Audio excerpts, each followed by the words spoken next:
House will come back to order. House will come back to order. Mr. Clerk, you want to ring the bell?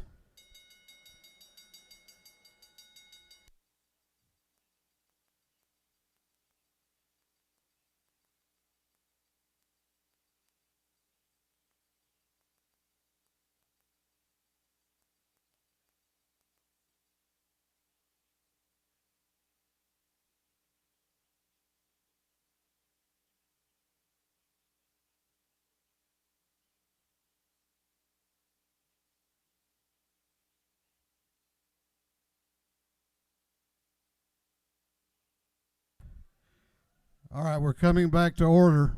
The clerk will read the caption to a group of privilege resolutions.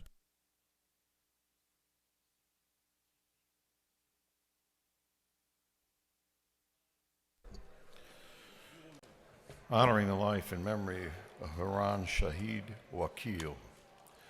Honoring the life and memory of Shelby C. Peoples, Jr. Congratulating the Carrollton High School Trojan Competition cheerleading team for winning the 2021 Cheerleading State Championship. Recognizing and commending Army Colonel Robert Shane Kimbrough upon his induction into the Georgia Military Veterans Hall of Fame. Recognizing and commending Chief Warrant Officer Robert E. Pennington upon his induction into the Georgia Military Hall of Fame. Recognizing and commending Jim Martin. Recognizing and congratulating Jerry W. Cooper upon the grand occasion of his retirement. Recognizing and commending Jerry Gonzalez. Recognizing and commending Citizen Impact USA.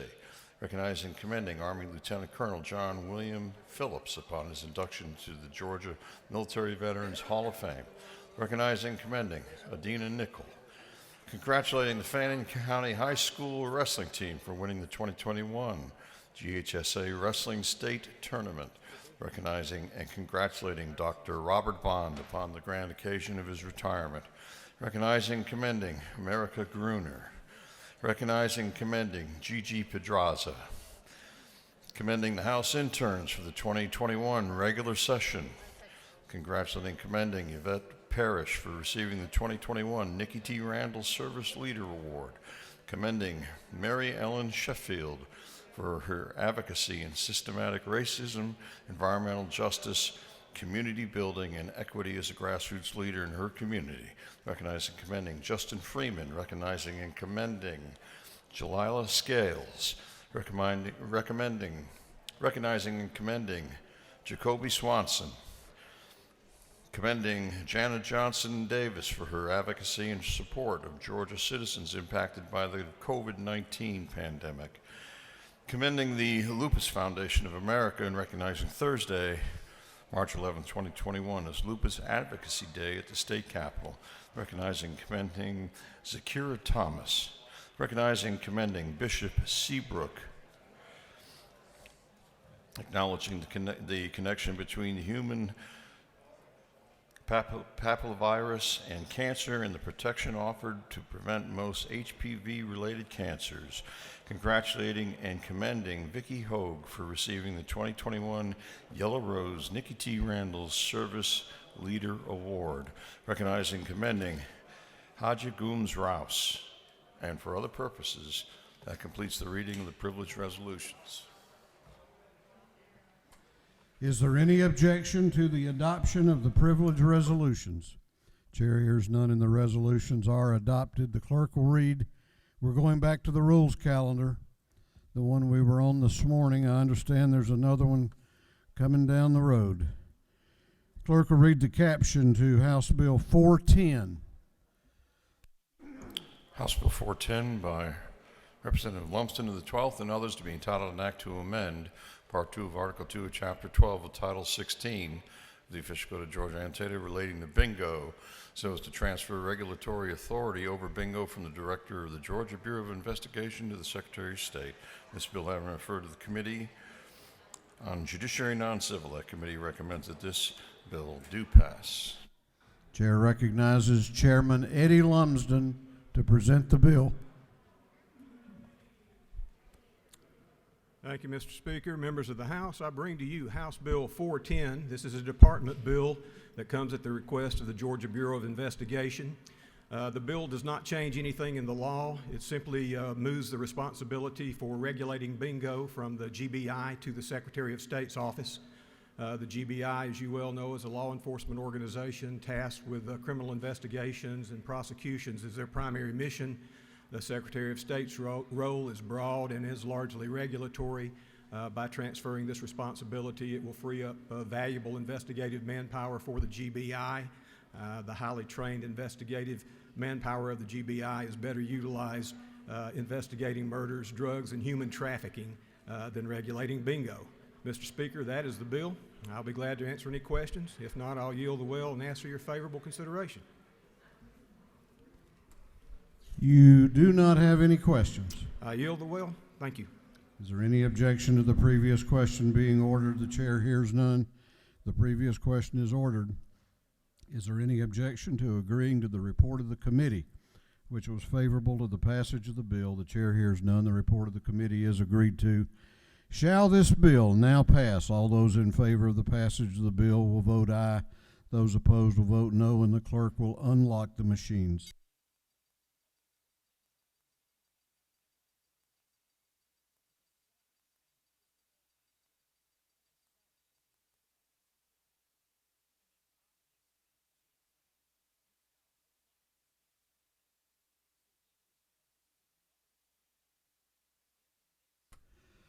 Have all members voted? Have all members voted? If so, the clerk will lock the machines on the passage of House Bill 410. The ayes are 151, the nays are 0. This bill, having received the requisite constitutional majority, is therefore passed. Clerk will read the caption to House Bill 435. House Bill 435 by Representative Anderson of the 10th to be entitled an act to amend Article 2, Chapter 91 of Title 36, the Official Code of Georgia Annotated, relating to contracting and bidding requirements for public works. This bill having referred to the Committee on Government Affairs. That committee recommends that this bill do pass. Chair recognizes Representative Anderson to present the bill. Thank you, Mr. Speaker. Ladies and gentlemen of the House, I'm here today to present House Bill 435. House Bill 435 adds a paragraph to the Georgia Local Government Public Works Construction Law that will allow an exemption for public works projects that are contracted through the competitively procured state convenience contracts or through cooperative purchasing organizations. That's the extent of the bill. And with that, I'll answer any questions if possible, if necessary, or yield the will. You have a couple of questions if you yield the will or yield for them. I will, yes, sir. Chair recognizes Representative Dreyer in the gallery to your left for a question. He waves. Chair recognizes Representative Reeves to your left for a question. Thank you, Mr. Speaker. Does gentleman yield? Yes, sir. This is your first bill, right? No, sir. Okay, great. It didn't matter to me. You're a part of the Georgia Tech caucus, aren't you? I am. Isn't it true that the Georgia Tech caucus grew substantially in the General Assembly this year? I believe that's the case. And isn't it true that if we continue this trajectory for 7.3 more years, we'll actually have the majority of this body? I believe the gentleman knows what he speaks. And most importantly, isn't it true that Georgia Tech beat Duke last night in basketball and likely punched our ticket to the big dance? Yes, sir. Okay, I don't have any questions about your bill. Thank you. You know, I put up with about all that today I'm going to have, Representative Reeves.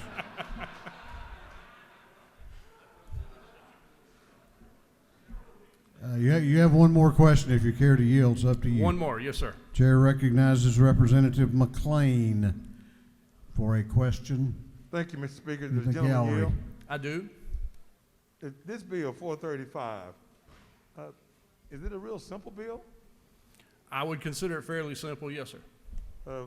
Further, do you yield further? I do.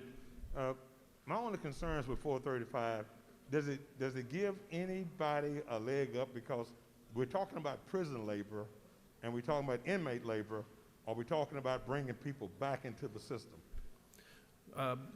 Thank you for the question, and honestly, the bill has nothing to do with inmate labor or prison labor in any shape, form, or fashion.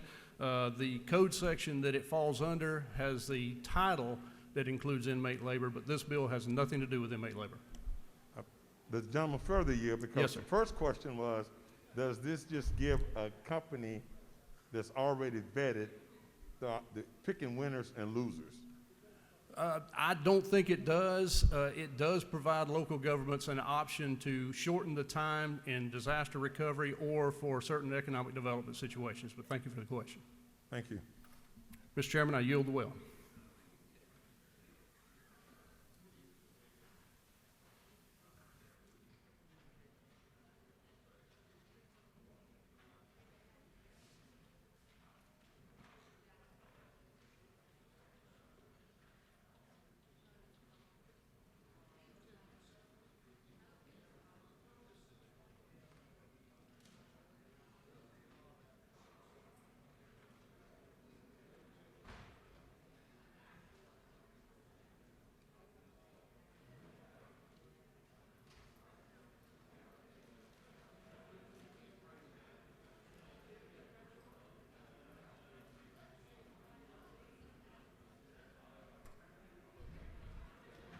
Is there any objection to the previous question being ordered? The chair hears none. The previous question is ordered. Is there any objection to agreeing to the report of the committee, which was favorable to the passage of the bill? The chair hears none. The report of the committee is agreed to. Shall this bill now pass? All those in favor of the passage of the bill will vote aye. Those opposed will vote no, and the clerk will unlock the machines.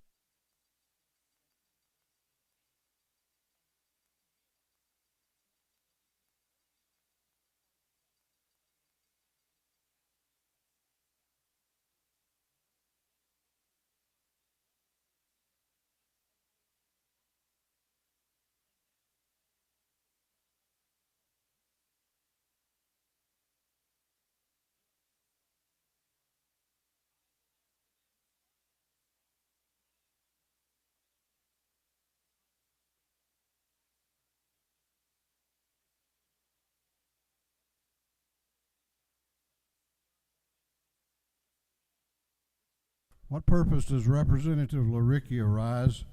Parliamentary inquiry. State your inquiry. Is it not true, Mr. Speaker, that under some of these convenience contracts, you have to be careful that they don't extend those to include some work that could be bid on by other contractors and just continuing to use one contractor over the other? I'm sure if the gentleman states that, he believes that to be true.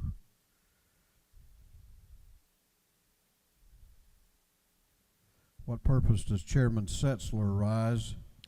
Parliamentary inquiry, Mr. Speaker. State your inquiry. Forgive me, I was off the floor. I just realized what we're voting on. Pursuant to Rule 133, I'd like to be recused from this vote. Gentleman has that right, and the journal will so reflect.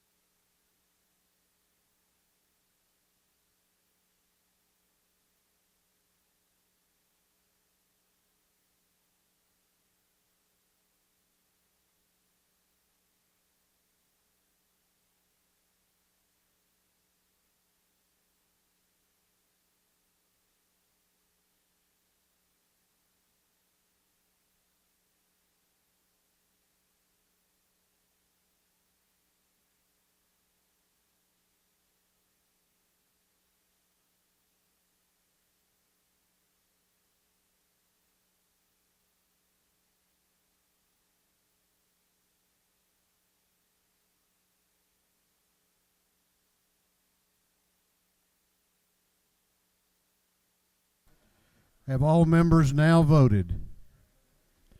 If so, the clerk will lock the machines. On the passage of the House Bill 435, the ayes are 80, the nays are 86.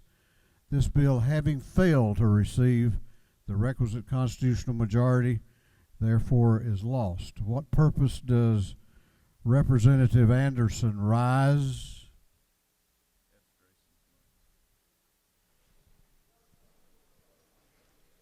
He's on. Chairman F. Mr. Speaker, I'd like to serve notice for reconsideration at the next legislative day. Gentleman has that right.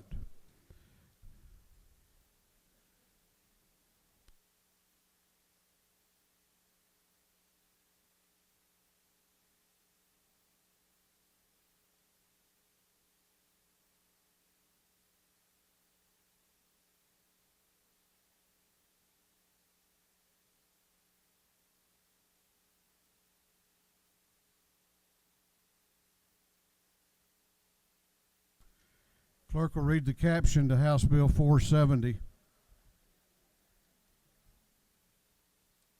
House Bill 470 by Representative Washburn of the 141st be titled Act to amend Chapter 3 of Title 44 of the Official Code of Georgia Annotated relating to regulation of specialized land transactions so as to provide that no plans are required when units are not designated by physical structures. This bill having referred to the Committee on Judiciary, that committee recommends that this bill do pass. Chair recognizes Representative Washburn to present the bill.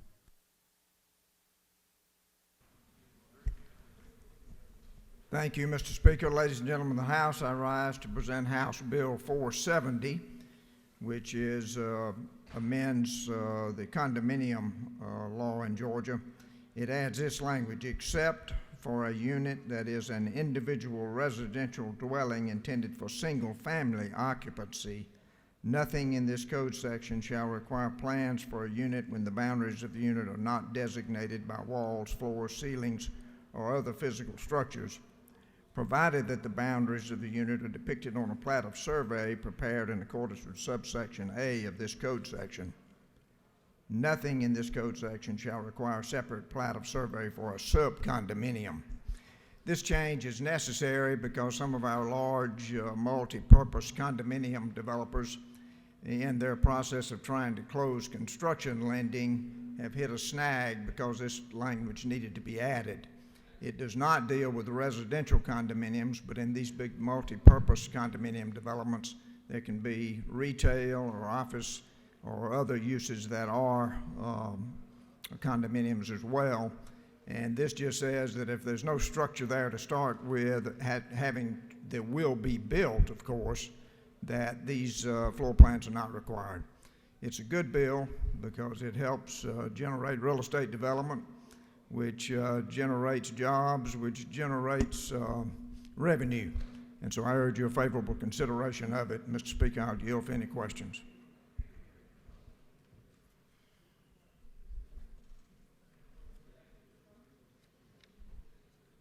You have no questions. Thank you, ladies and gentlemen. I respectfully request your favorable consideration. Is there any objection to the previous question being ordered? The chair hears none. The previous question is ordered. Is there any objection to agreeing to the report of the committee, which was favorable to the passage of the bill? The chair hears none. The report of the committee is agreed to. Shall this bill now pass? All those in favor of the passage of the bill will vote aye. Those opposed will vote no, and the clerk will unlock the machines.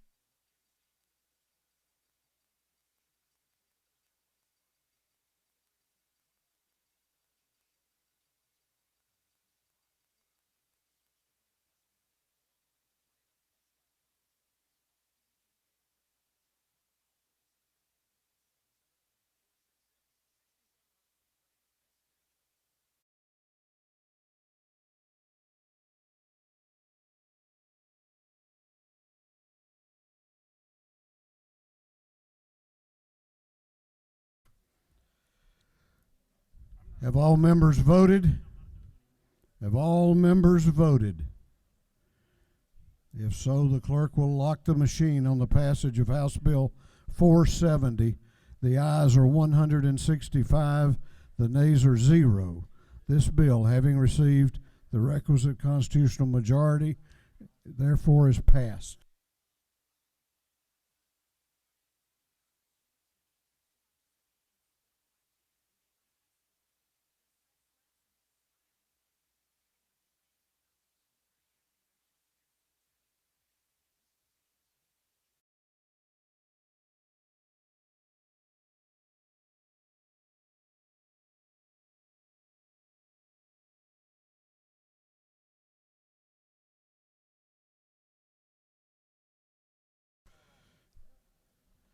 Clerk will read the caption to House Bill 371.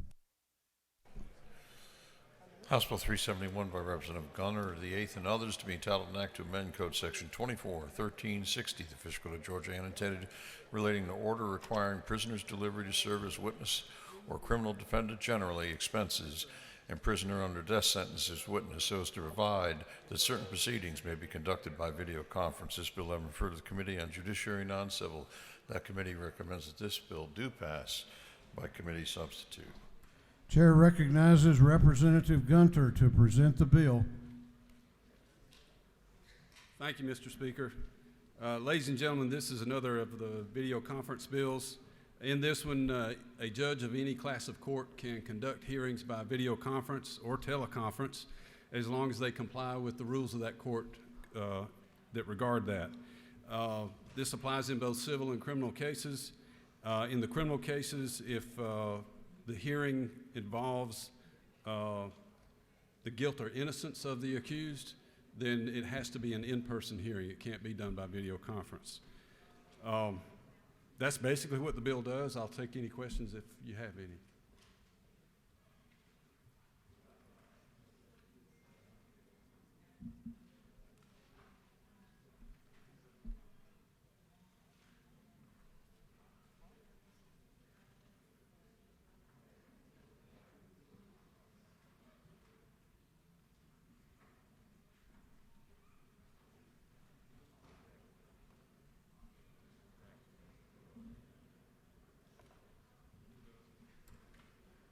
You have no questions. Thank you. I ask for your favorable consideration. Is there any objection to the previous question being ordered? The chair hears none. The previous question is ordered. Is there any objection to adopting the committee substitute? The chair hears none. The committee substitute is adopted. Is there any objection to agreeing to the report of the committee, which was favorable to the passage of the bill? The chair hears none. The report of the committee is agreed to. Shall this bill now pass? All those in favor of the passage of the bill will vote aye. Those opposed will vote no, and the clerk will unlock the machine.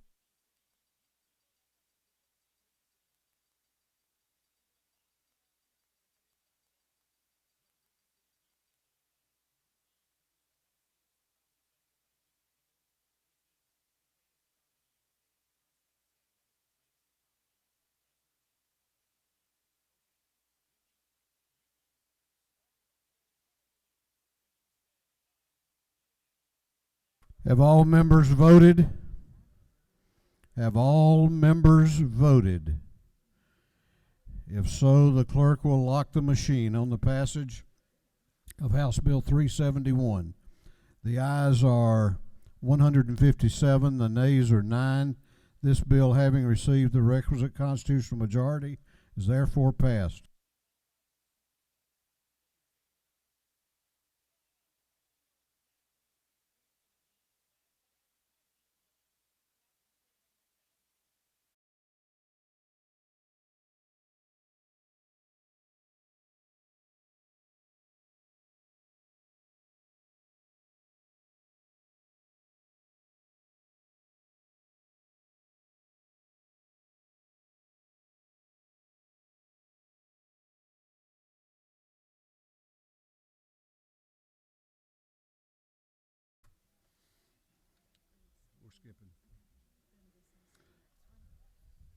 Clerk will read the caption to House Bill 511.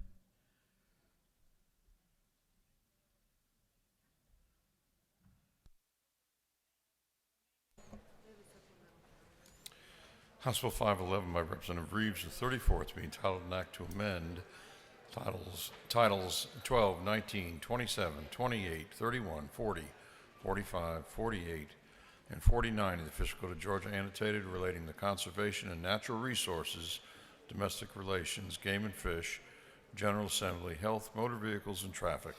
This bill having referred to the Committee on Appropriations, that committee recommends that this bill do pass by committee substitute.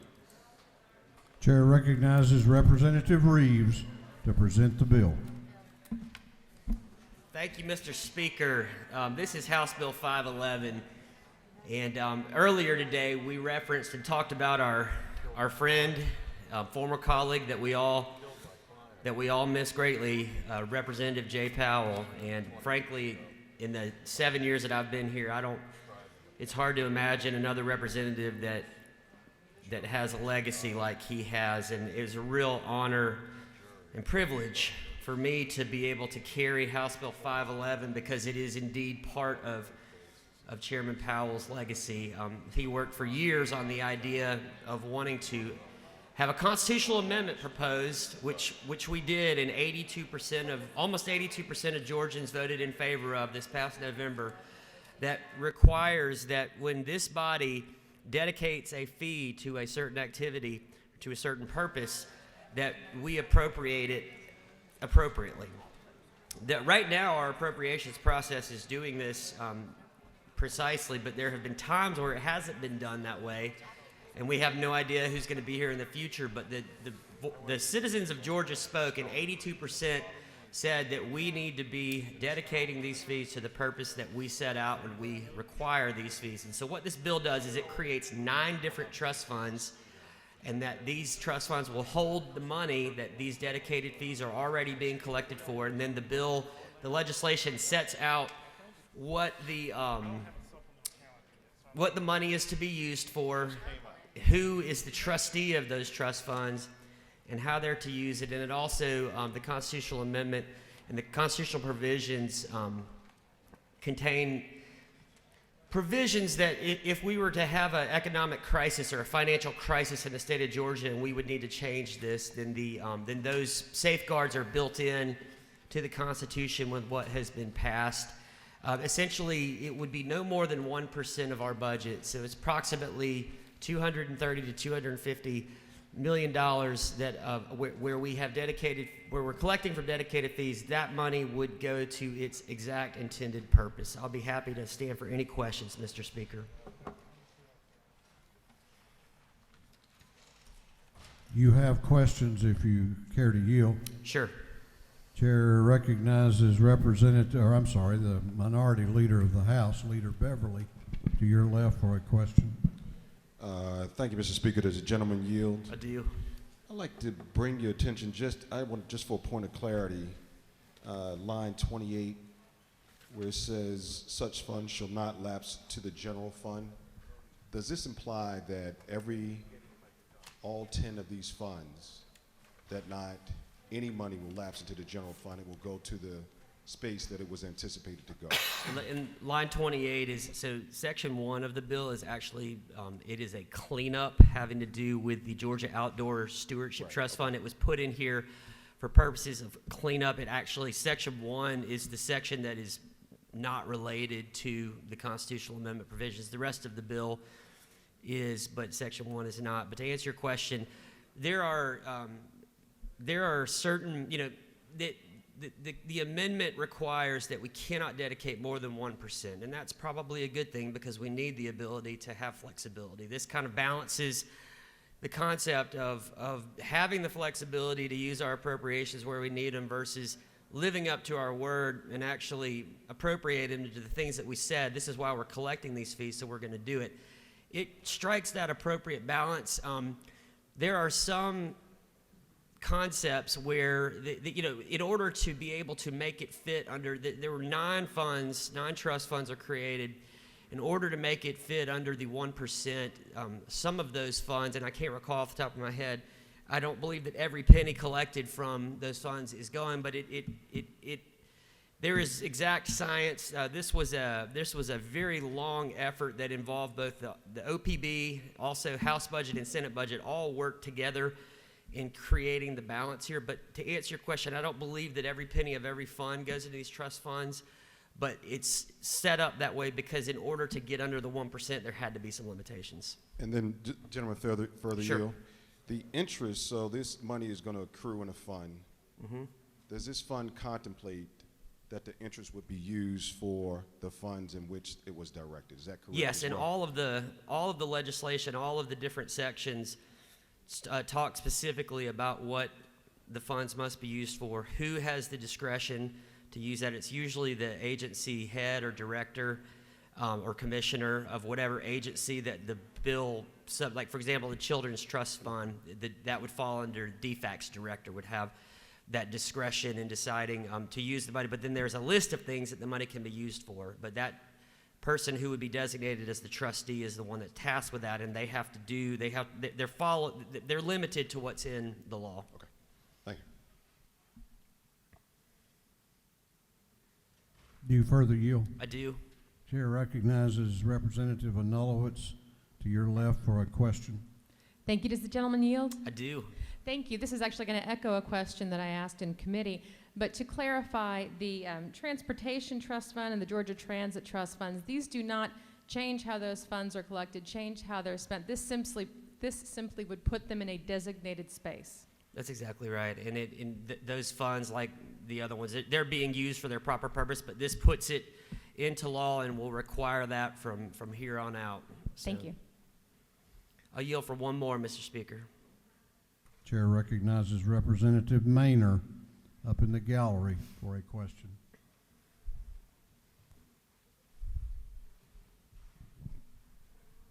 Thank you. Does the gentleman yield? Yes, ma'am. I have a question just for clarity. Does this bill relate to the funds for tires and their? Yes. It does? Yes, there's a fee when we buy tires. We pay, the state requires that we pay a fee with those tires, and that fee helps assist with the concept of recycling and disposing of the rubber from old tires. And that, while today, right now, we are appropriating that money correctly, that is one of the issues that that money was being diverted at one point in time to the general fund, and this would require that would not be the case again. Thank you. Thank you. Mr. Speaker, I will yield the well. Gentleman has yielded the well. Chair recognizes the Dean of the House, Dean Smyrie, to speak to the bill.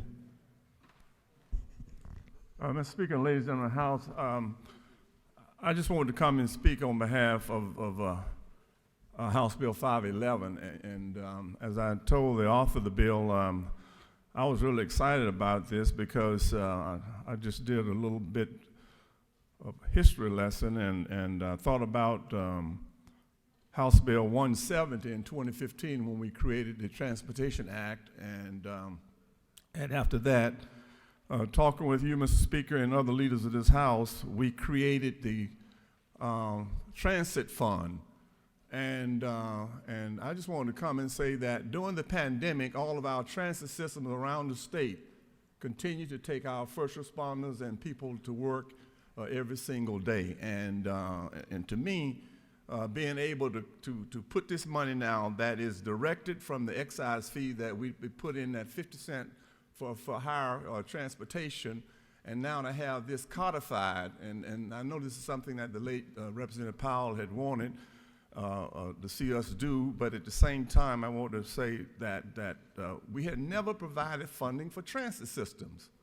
And to me, this is a historical and a move in the right direction that all of our transit systems around the state now is getting attention from the members of this General Assembly. And to me, that speaks volumes, because we came back and we did House Bill 930, which created the ATL and transit system. So I think this is a good way to codify it, a good way to put it in statutory law, and I'm just thrilled that Section 14 designates itself to the Transportation Act and transportation funds that will be explicitly directed to transit system and to transit transportation in the state of Georgia. So that, to me, that is a bold step, and because we had over the years never provided funding from MARTA all the way down to my system in Columbus Metro, and to all of your systems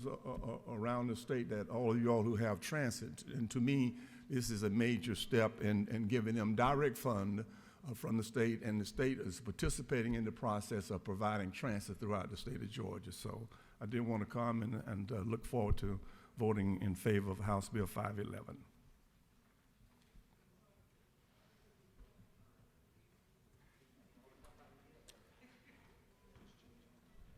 Gentleman has yielded the well. Is there any objection to the previous question being ordered? The chair hears none. The previous question is ordered. Is there any objection to adopting the committee substitute? The chair hears none. The committee substitute is adopted. Is there any objection to agreeing to the report of the committee, which was favorable to the passage of the bill? The chair hears none. The report of the committee is agreed to. Shall this bill now pass? All those in favor of the passage of the bill will vote aye. Those opposed will vote no, and the clerk will unlock the machines.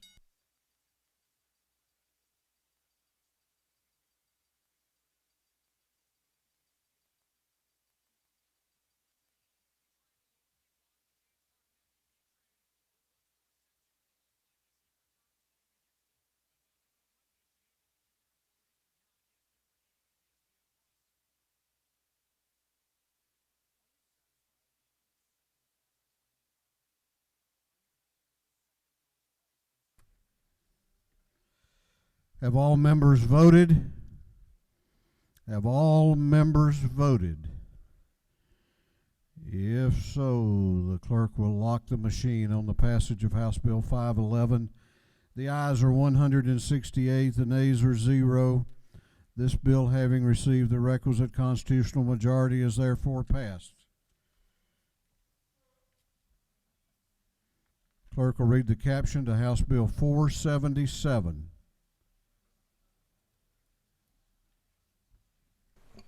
House Bill 477 by Representative Watson of the 172nd, to be entitled an act to amend Code Section 48729.12 of the Official Code of Georgia annotated relating to tax credit for qualified donation of real property, carryover of credit, appraisals, and transfers of credit. This bill having referred to the Committee on Ways and Means, that committee recommends that this bill do pass. Chair recognizes Chairman Watson to present the bill. Thank you, Mr. Speaker. Members of this House, basically what this bill is dealing with the Georgia Conservation Tax Credit Program. We passed this bill back in 2014. We're just renewing the sunset on this piece of legislation so that we can continue to conserve land across our state.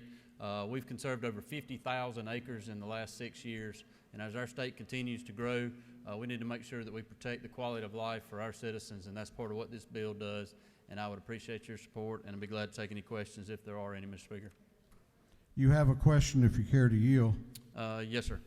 Chair recognizes Representative McLaurin in the gallery to your left for a question.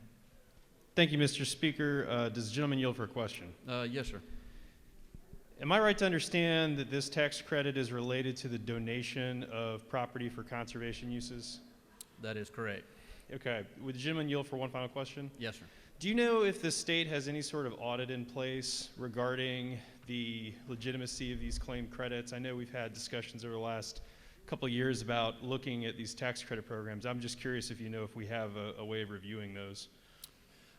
Yes, sir. It is a very intense, very vetted program. Once the Department of Natural Resources goes through and vets it, they actually have to submit a report to the Natural Resources Committee, House Ways and Means, House and Senate Ways and Means Committee at the end of every year.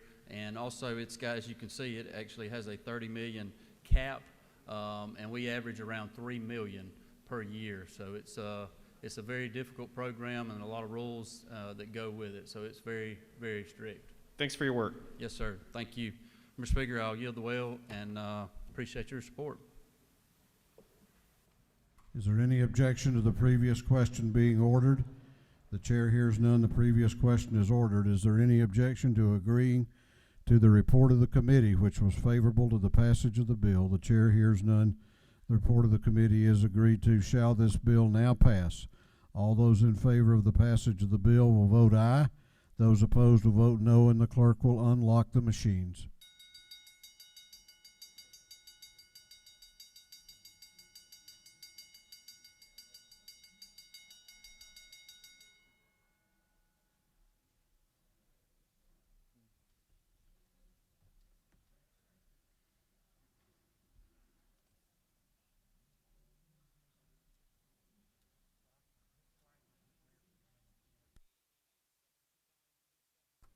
Have all members voted?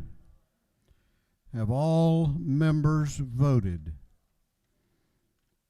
If so, the clerk will lock the machine on the passage of House Bill 477. The ayes are 165, the nays are 0. This bill, having received the requisite constitutional majority, is therefore passed. House Bill 44 will be postponed to the next legislative day, and House Bill 302 will be postponed to the next legislative day. We're going on now to the supplemental rules calendar. Clerk will read the caption to House Bill 94.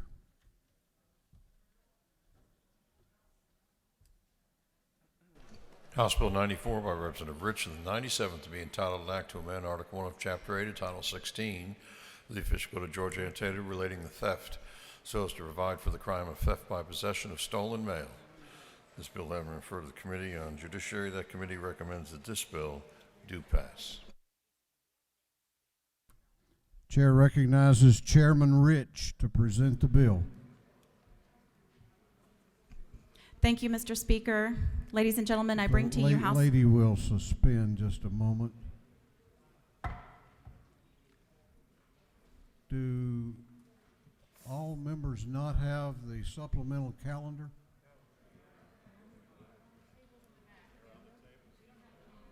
That's right. All right.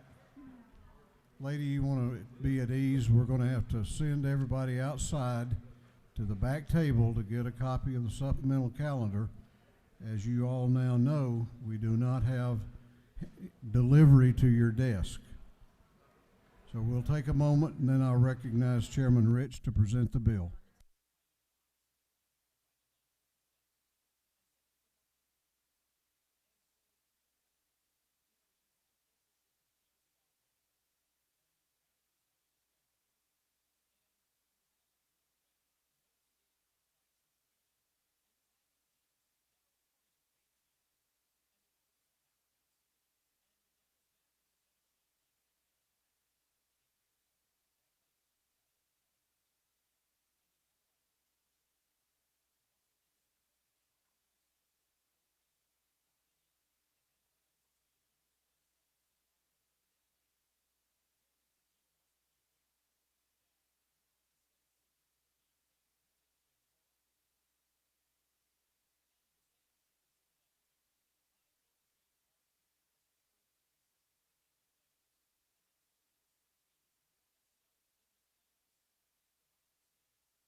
Okay, does everyone now have a supplemental rules calendar?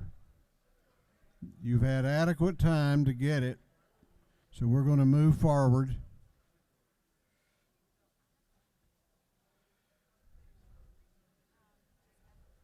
So the chair will recognize again. The clerk had read the caption. We'll recognize Chairman Rich to present the bill. This House will come to order. The House will come to order. The lady may proceed. Thank you, Mr. Speaker. I bring to you today House Bill 94. This is a bill that was requested by our U.S. Postal Inspector. This bill will provide for the creation of a crime called possession of stolen mail, and this will allow local prosecutors to charge anyone who is found in possession of 10 or more pieces of mail addressed to 3 or more individuals. This is meant to address the development and proliferation of the crime rings that have sprung up around the mail theft.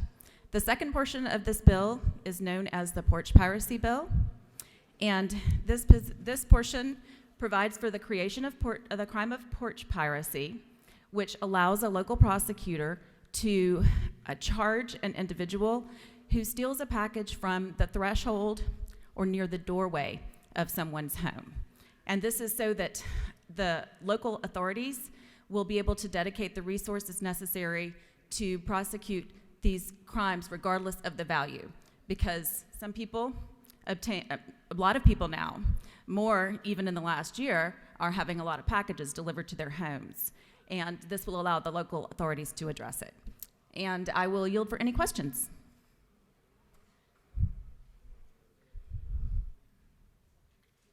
You have some questions. Let's see here. Chair recognizes the chairman of the Appropriations Committee, Chairman England, to your right. Does the gentlelady yield? Yes, I do. Well, I just want to tell you thank you. This is something that I know my law enforcement community back home has been having a lot of issues with. And is it not true that as you mentioned there at the end of your presentation, that we have seen a lot more of the delivery type retail face over the last year and a half with the COVID environment? Is it not true? Yes, that is true. And is it not further true that many people today rely on life essential medications being delivered in packages, and that we're having a rash of instances around the state of those medications being stolen from someone in Sport Step, and our law enforcement, local law enforcement's hands are tied, that they do not have the proper tools that they need in place in the statute in order to prosecute these crimes? Yes, that is true, and that is exactly what the U.S. Postal Inspector told me, is that one of the issues is our elderly who are relying upon life-saving medications, and these items are being stolen, and sometimes they're not worth the $1,500 that's necessary to charge them with the felony. Thank you for this bill. Thank you. Chair recognizes Chairman Setzler to your right for a question. He waves. Chair recognizes Representative Camp in the gallery to your right for a question.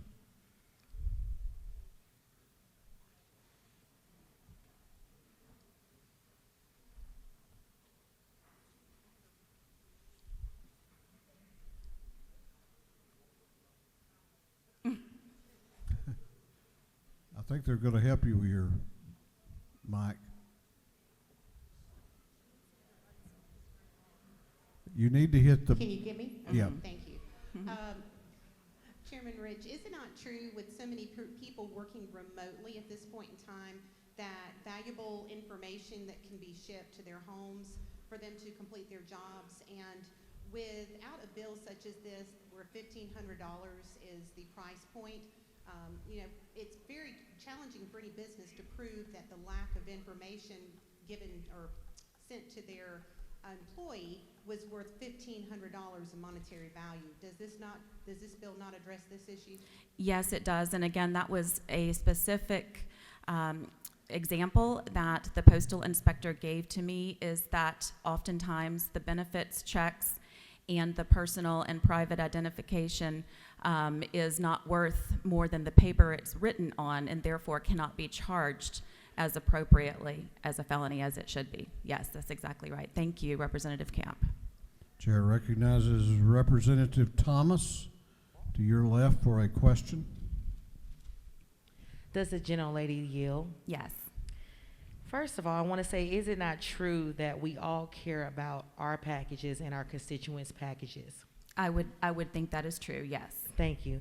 But is it not further true that this would make it a felony, irrespectively of the dollar amount of that package? It would still be a felony.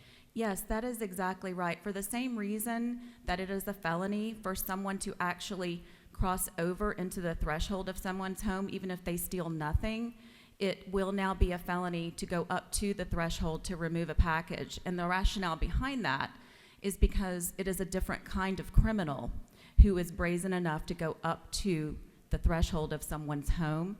There is much more likelihood for physical violence and harm, and that's exactly what the Prosecuting Attorney's Council informed me when they told me that they support this bill. Thank you. Do you continue to yield? No, Mr. Speaker, I will yield the well. Lady has yielded the well. We have other members that wish to be heard on the bill, and the chair recognizes Representative Bodie to speak to, Representative McLaurin to speak to the bill.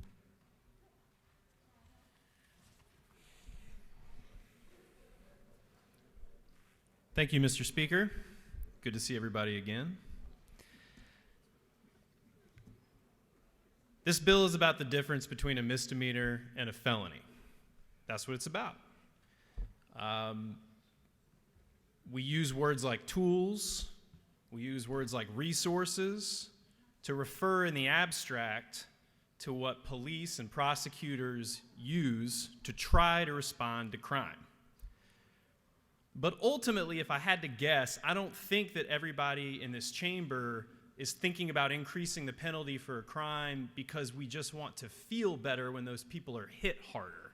It's not about how we feel. Retribution is definitely something victims care about, but in this chamber, I don't think we're just trying to get, the joy or whatever it might be out of hitting somebody harder. No, the reason that we increase penalties if we're doing it, in theory, is because we want to deter crime from happening. It's a deterrence rationale, right? We think that if we make something into a felony, that's going to, hit the Reddit subreddit thread or whatever where people organize their package thefts, and people say, well, you know what, now that it's a felony and it's not just multiple misdemeanors, I'm not going to do this thing I was going to do.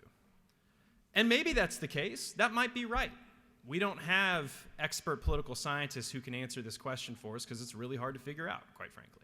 But what I do know is that Governor Deal exercised a great deal of courage and leadership within the last decade to tell the story to Georgians that ended up being true, that if we can relax even this much on our knee-jerk responses to crime, which again are to, do not pass go, do not collect $200, go straight to jail. If we can relax that instinct even just a little bit, we will reap the rewards in terms of increased economic participation of people whose livelihoods are restored because they're not bound up in a criminal legal system that does not have their prosperity in mind. We can reduce rates of violent crime and property crime while still not over-criminalizing conduct. We show leadership as a state nationally on criminal legal reform, and we were rewarded for it. This bill, specifically the porch piracy crime, takes away certain requirements that this state has deemed necessary as a matter of public policy for imposing the very serious consequence of felony liability. The dollar amount is one of them, but also you can think about this as compared to burglary. It's a felony if you enter somebody's residence, even crack a door, right, in order to commit a crime inside. But the reason for that is because It's the castle, right? Inside the house means something different than outside the house. We've made a policy judgment over the years about these maybe seemingly small but important differences about what human beings do to each other. It is honestly, as a persuasive task goes, probably the hardest thing I could do to stand up here and convince y'all, well, felony is not appropriate for stealing somebody's medication or their checks off the front porch, you know, paper that's not worth $1,500. I get that. That's a tough sell, and frankly, if I'm being realistic, I don't know how many of you I can move today. But what I can do is try to reinforce an idea from the well today that there's so many ways that we can respond to social problems, so many ways.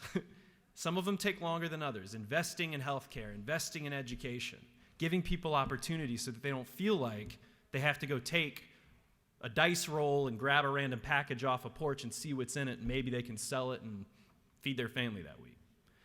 Maybe we can give people a way out of having to do this instead of taking away their voting rights, putting them in a GDC facility full of COVID and all the stuff I talked about last time I was here.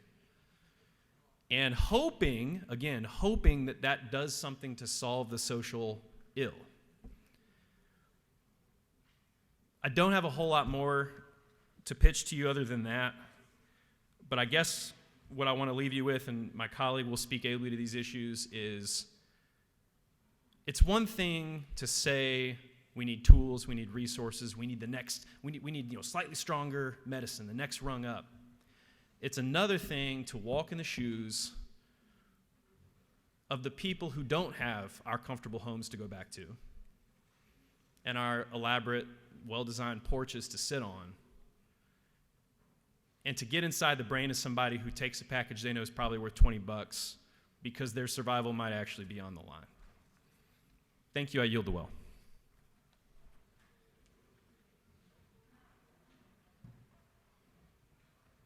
Chair recognizes Representative Bodie to speak to the bill. Thank you, Mr. Speaker. Mr. Speaker, originally I was not going to come down to the well to speak on this bill, but I have to. I really just have to, because HB 94 is a tough on crime bill. And we all know what tough on crime bills have gotten us. We had laws in this state, 3 strikes you're out, 2 strikes you're out. We had the crack cocaine disparity laws that sent generations to federal prisons. Now, I would say that I'm not for anyone stealing anyone's items. I've been a victim of crime myself. 2 years ago, someone broke into my car on the way to the Capitol, stole all my stuff in my car. Of course I was mad. I had an aunt that was murdered when I was in law school. Of course I'm still mad and hurt about it. But we cannot try to be tough on crime to get ourselves out of social economic issues that needs to be addressed. So I want to focus on Section 2 of the bill, and I want to be very succinct and go into lines 42. Read line 42. A person who violates this code section shall be guilty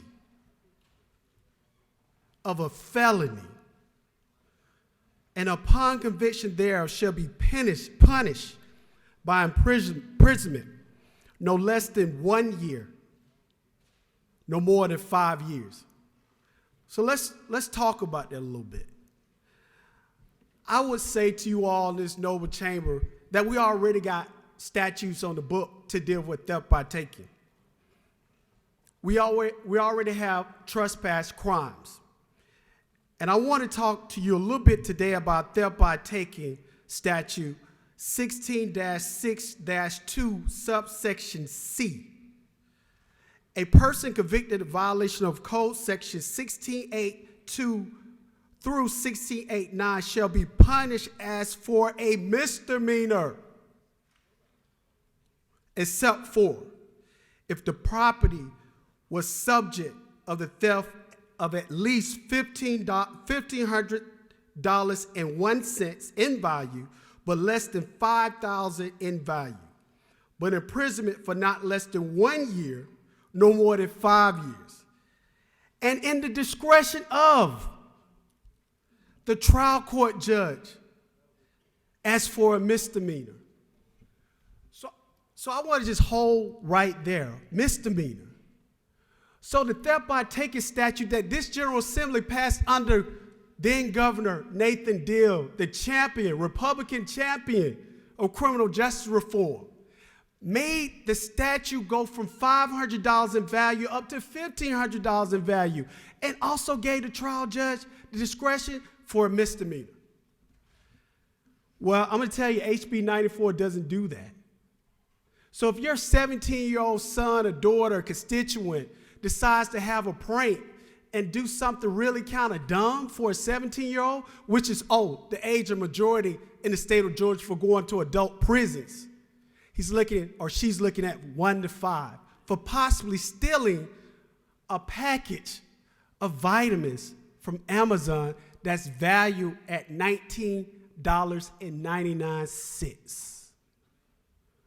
1 to 5 in a penal institution under the Department of Corrections in the state of Georgia.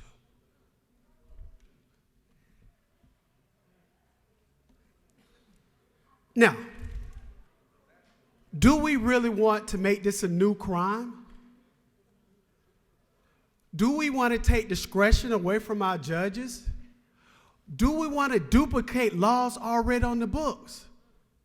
Because if you get a felon in the state of Georgia, we talked about voting rights a lot this week. Your right to vote is gone. Your right to run for public office is gone. Your right to sit on a jury is gone. Your right to get any type of good job is gone. Well, Mr. Speaker, I ask everyone in this noble chamber to vote no to this tough on crime bill that is not needed, because we already have laws to address theft by taking in the state of Georgia. With that, I yield the word, Mr. Speaker.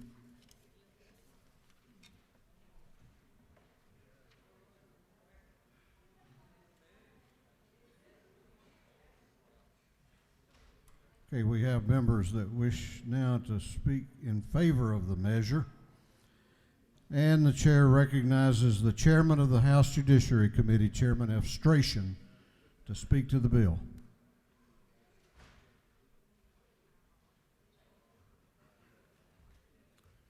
Thank you, Mr. Speaker. Ladies and gentlemen of the House, we have a very important bill to us before us here today, and I know that because over a year ago, when I was serving as chairman of the Judiciary Non-Civil Committee, I got a call. The call was from the postal inspector out of Atlanta who said there was a very serious issue that we had in this state, and that was that mail and the theft of mail was being directly targeted by those who were attempting to perpetrate identity fraud crimes, crimes that go far beyond just the theft of the actual letter. And that it was getting so serious that there were circumstances where the blue postal boxes where we drop our letters in were being knocked over by vehicles so that the mail inside could be stolen. Now, the question I posed at the time was one that I heard in Rules Committee when this bill came up. Doesn't the U.S. Attorney, the feds, have the ability to prosecute those cases? And the feds are so overwhelmed by the number of these crimes, they simply don't have the capacity to go after all of these offenses. And that's why they were asking for a state law to criminalize this conduct. That's the reason that the first part of this bill is in place. And I think that when you consider that the theft itself is not just of the letter, that it has such serious implications, it warrants the type of penalty that's imposed in this bill. You know, we're talking about multiple pieces of mail addressed to multiple different people in order to reach that threshold. And when you recognize that, it appears very consistent that we would have authorization for a sentence that's according to the harm done. All right, now let's talk about the second half of the bill. And I don't know about some of y'all, but these days, as you look around at people's houses, maybe you're out going door to door in your communities across the state, you see the number of packages. You almost have to swim through the packages to get to the front door. There are so many Georgians who have changed how they shop fundamentally. They buy their goods online. They go to websites where their packages are delivered instead of going to a physical retail location. That's why we've passed laws to change Georgia code in response to how society has changed, how goods are purchased. And the true reality is that criminal elements recognize that, appreciate that, and perpetrate thefts based upon that they respond based upon these changes in our buying habits. Now, what that means is we have to update criminal laws as well. And I'd like to go through some of the specific points that have been raised by those speaking against the bill today to just address some concerns if there are any out there. First of all, burglary, as was pointed out, burglary allows for a felony offense if a person enters a home with the intent to commit a theft. It doesn't matter what the dollar value is. It's irrelevant. The difference is you're going into someone's home. And as the representative said before, he said just crossing the threshold.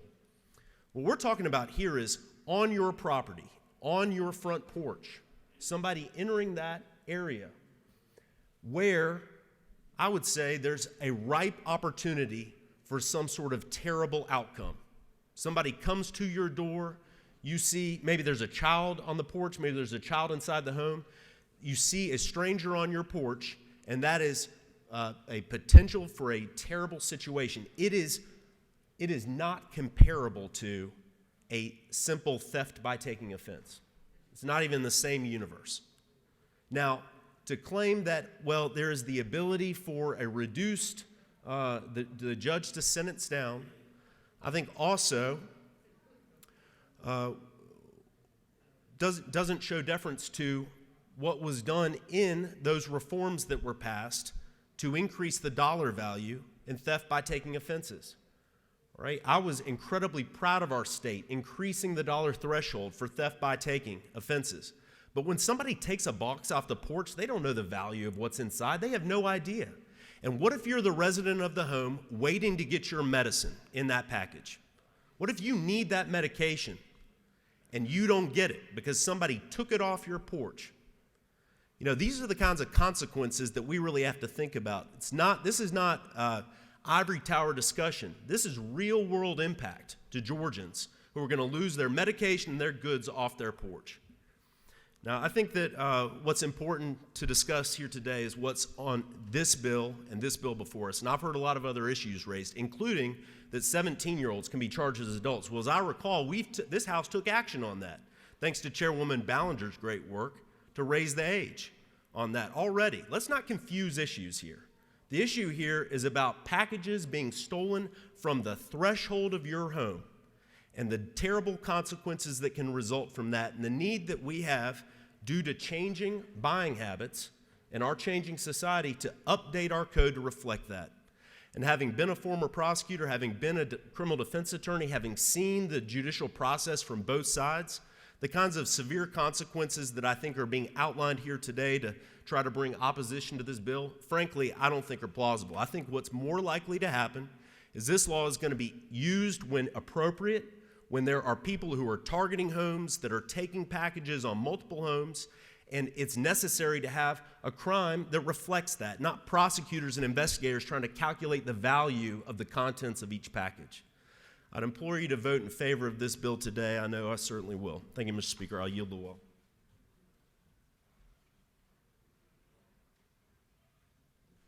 Chair recognizes Chairman Setzler to speak to the bill.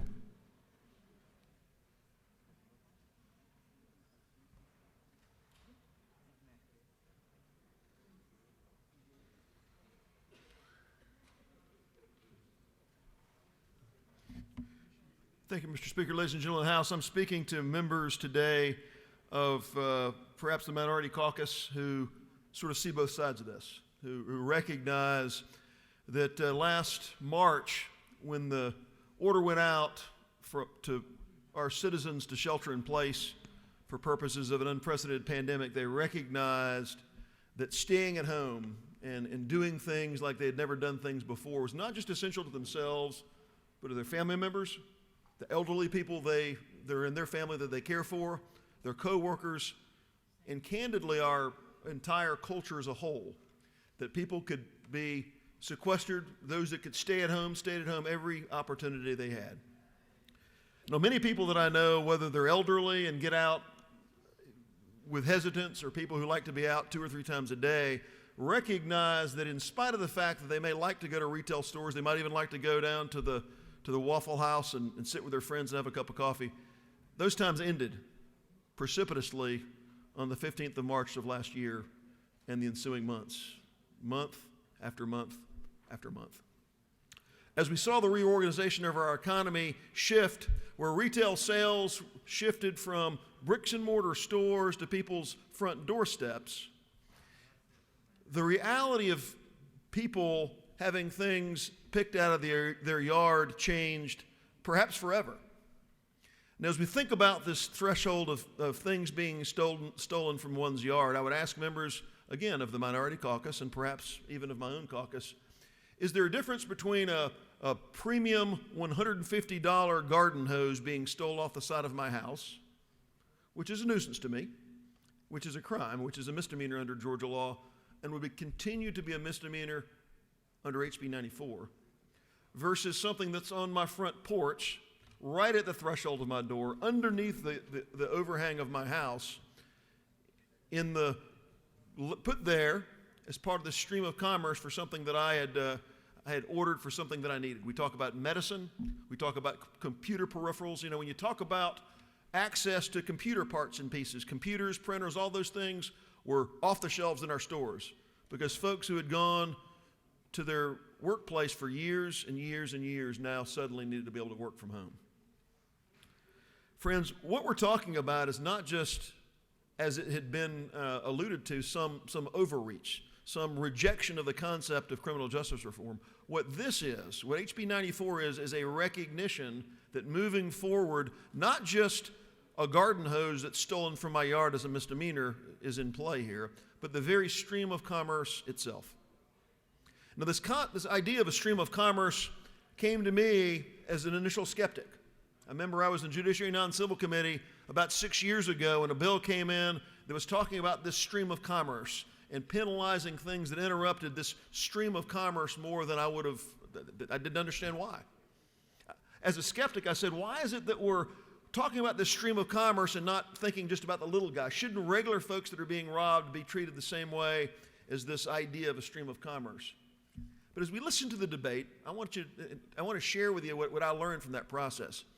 The victims in a stream of commerce crime like this is not just the victim at the point of delivery. It's the Etsy dealer, the person that sells this, that ships it through FedEx or UPS to this house.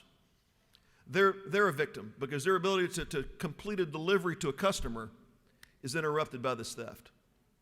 The delivery company who's being challenged that, wait a minute, I never got this package. You know, you've got the shipper demonstrates with their shipping label the package has been turned over to the shipping company, and the shipping company deposited it at the door, but the customer says, I never got my package. FedEx, UPS, where's my package? The shipper is victimized by this. When you think about this stream of commerce issue, the entire segments of our economy are shut down by this one pernicious, although if we don't think about it, perhaps seemingly small crime. What HB 94 seeks to address is one act which may seem small to some, which becomes a crime against a producer, a shipper, a customer on the back end, and also the employer who depends on their employee to be able to stay at home, work from home, be productive from home, and receive deliveries at home in the context of this pandemic or other similar circumstances. So I would share with you today, as we wrap this up, this is a much bigger issue than just a simple misdemeanor, friends. This is this crime, when you think about breaking into a house or opening the door of a house to take something, is a 1 to 20 felony. The idea that we're simply moving the threshold to the edge of your front porch from your front door. And in doing that, it's not a 1 to 20 felony. It's simply a 1 to 5. Friends, there's a lot more I could say today that I won't for purposes of time, but I would encourage members of the minority party and my own party as well that recognize the need to shelter in place and to be able to do things different in the stream of commerce. This is not a bill that picks on the little guy. It's a bill that recognizes the circumstances under which we live and responds to it appropriately and in a measured way, and in a way that I believe is worthy of all of our support. With that, I ask for your consideration and your favorable vote on HB 94. Chair recognizes Representative Reeves to speak to the bill. Thank you, Mr. Speaker. I'll be brief. This bill for the last 2 years has been in my subcommittee, in the Judiciary Non-Civil Subcommittee that I chair, and I think actually everyone that's spoken thus far is on that subcommittee. And these are the same debate that we had in subcommittee for both years, and if none of you have ever come and watched a Reeves or Setzler Judiciary Non-Civil Subcommittee, we get into spirited debates and really get to the heart of issues and take a collaborative approach. But I just want to talk about a different perspective of this. There's really not a one-size-fits-all reasoning for how and why we develop sentencing ranges, but there are certain sentences and sentencing ranges that have everything to do with the impact that a crime has on a victim. There are, as everyone in this building knows, there are, quote, victimless crimes, and but then there are crimes that there are victims. And the thing about this issue is it gets really close, and as my friend Representative McLaurin talked about the castle doctrine, when we talk about our houses, where we live, if there's one place that we should feel safe, if there's one place that we should feel security, if there's one place that we all deserve, I don't care who you are, to be comfortable, it's where you live. It's in your home.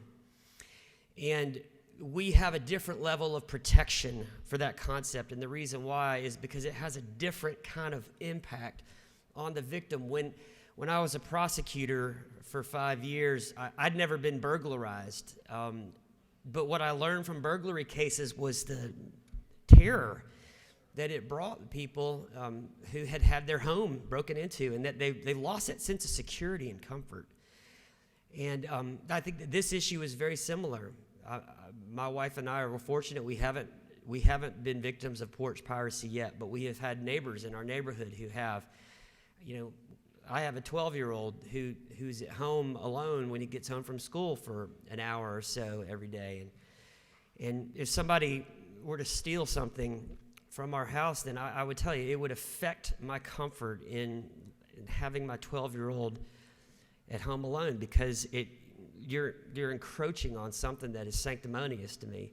And I think that in light of that, this sentencing proposal is proportionate and appropriate, and I'm very sensitive to the idea of, we have juveniles and teenagers that make mistakes and do things, and we've invested a lot in this room in creating diversion programs and accountability courts and alternative prosecution means, and there's nothing in this bill, there's nothing that would disqualify this from being able to be treated as such with a young person or a first-time offender. And what this really gets at, y'all, is that this is a lot, and oftentimes this isn't just a one-time thing. There are rings. There are folks that are consistently engaging in this Porch Piracy Act and taking as much as they can, and if you take enough stuff, you're going to find some valuable stuff. And so we need to have the tools to really be able to try to tackle this issue. So I do ask that you support this bill. Thank you.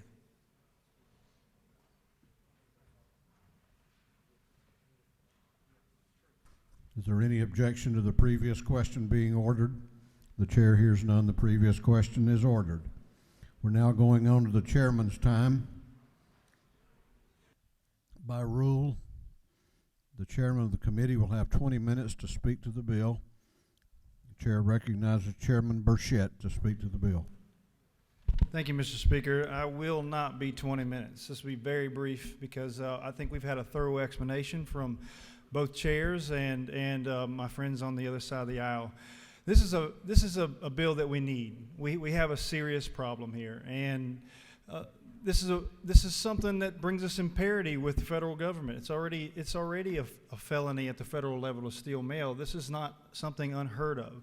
This is a response to the changing times of our world. More people are working at home. More people are staying at home. More people are buying online. So this is a good bill. I would ask that you please favorably vote on this bill. This is a very important measure for how we're going to continue to do commerce throughout the state. So with that, I'm going to yield the well, and I appreciate your favorable consideration. Thank you. Gentleman has yielded the well. Is there any objection to agreeing to the report of the committee, which was favorable to the passage of the bill? The chair hears none. The report of the committee is agreed to. Shall this bill now pass? All those in favor of the passage of the bill will vote aye. Those opposed will vote no, and the clerk will unlock the machines. What purpose does Representative Walensky rise? Parliamentary inquiry. State your inquiry. Thank you, Speaker. Is it not true that on lines 40 through 41, when we're talking about this crime of porch piracy, it says, from the porch steps or immediate vicinity of any entrance or exit of a dwelling, and in Georgia, a dwelling is seen as any place that's intended for occupancy, therefore apartments would be included. So therefore, if somebody took a package of the apartment next door without knowing, they'd be in violation of a felony for just grabbing a wrong package from the apartment next door. Thank you, Speaker. I'm sure the gentleman reads that version. Let's see, we'll do another couple of parliamentary inquiries. What purpose does Chairman Setzler rise? Parliamentary inquiry, Mr. State Speaker. your inquiry. Isn't it true in this circumstance that my friend highlighted that if it was a mistake, there's not criminal intent, and it's a court proves beyond a reasonable doubt that there was actual criminal intent to take the package, and that would not be hard to demonstrate in defense. Isn't it true, Mr. I'm sure the gentleman believes that to be true. What purpose does Representative Mallow rise? Parliamentary inquiry, Mr. State Speaker. your inquiry. Is it not true that under the separate sovereigns rule that an individual could be charged with a federal and state crime if we were to pass this bill? I'd have to ask a constitutional or federal lawyer, I guess, that question. Okay. Have all members voted? Have all members voted? If so, the clerk will lock the machines. On the passage of House Bill 94, the ayes are 101, the nays are 67. This bill, having received the requisite constitutional majority, is therefore passed.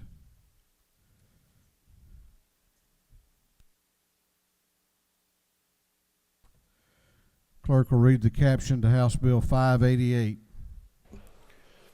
House Bill 588 by Representative Jaspers, the 11th and others, to be entitled an act to amend Title 32 of the Official Code of Georgia annotated relating to highways, bridges, and ferries so as to provide for eligible expenditures for the Georgia Freight Railroad Program of the Georgia Department of Transportation. This bill having referred to the Committee on Transportation. That committee recommends that this bill do pass by committee substitute. Chair recognizes the chairman of the House Transportation Committee, Chairman Jaspers, to present the bill. Thank you, Mr. Speaker. Members, I bring you the results of the hard work from the 2020 Georgia Commission on Freight and Logistics. This work will help us take the next step to improve our freight logistics infrastructure. Speaker Ralston's vision of making sure all of our state prospers is the basis for this commission. Dean Smyrie, past Chairman Kevin Tanner, and many other leaders in transportation were a part of this commission. Section 1 of the substitute would amend the current freight program under GDOT to create a well-defined public benefit definition to allow for investments in infrastructure not owned by the state, which could benefit the state and the public. Sections 2 through 6 updates and clarifies GDOT's State Rail and Transit Authority to make clear they have the authorities, to do P3 public-private partnerships as recommended by the Commission. Section 7 is critically important and represents a logical down payment on more funding for our freight logistics infrastructure. It would dedicate the current state sales tax on diesel fuel purchased by locomotives to fund freight and logistic rail projects by GDOT in our state. And lastly, Section 8, as recommended by the Commission, is to add the DOT Commissioner to the Georgia Ports Authority. We have to invest in our freight logistics infrastructure. This bill is a critical step in that process to continue to keep Georgia a great place to do business. Thank you, Mr. Speaker, and ask for your favorable consideration on this measure. You have no questions. Thank you. I yield well. Thank you. Is there any objection to the previous question being ordered? The chair hears none. The previous question is ordered. Is there any objection to withdrawing the committee substitute? The chair hears none. The committee substitute is withdrawn. Is there any objection to adopting the substitute offered by the Committee on Rules?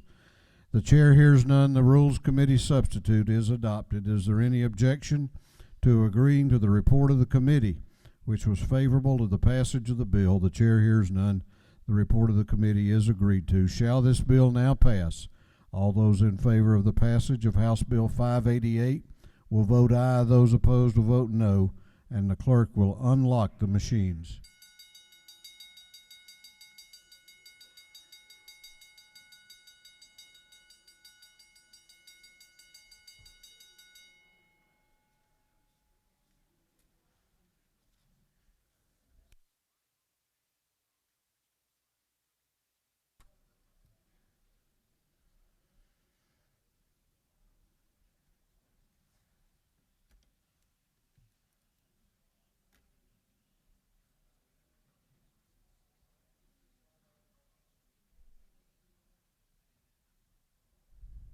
Have all members voted?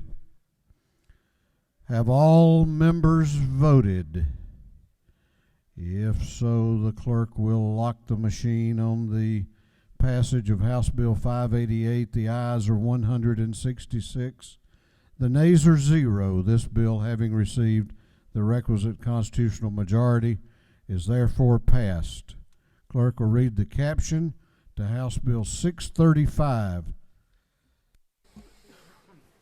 House Bill 635 by Representative Leverett of the 33rd to be entitled an act to amend Title 15 of the Official Code of Georgia annotated relating to courts so as to provide that each judge of the Superior Court, State Court, and Probate Court, and each magistrate shall have the authority to perform any lawful judicial act regardless of where he or she is physically located at the time of such act. This bill having referred to the Committee on Judiciary.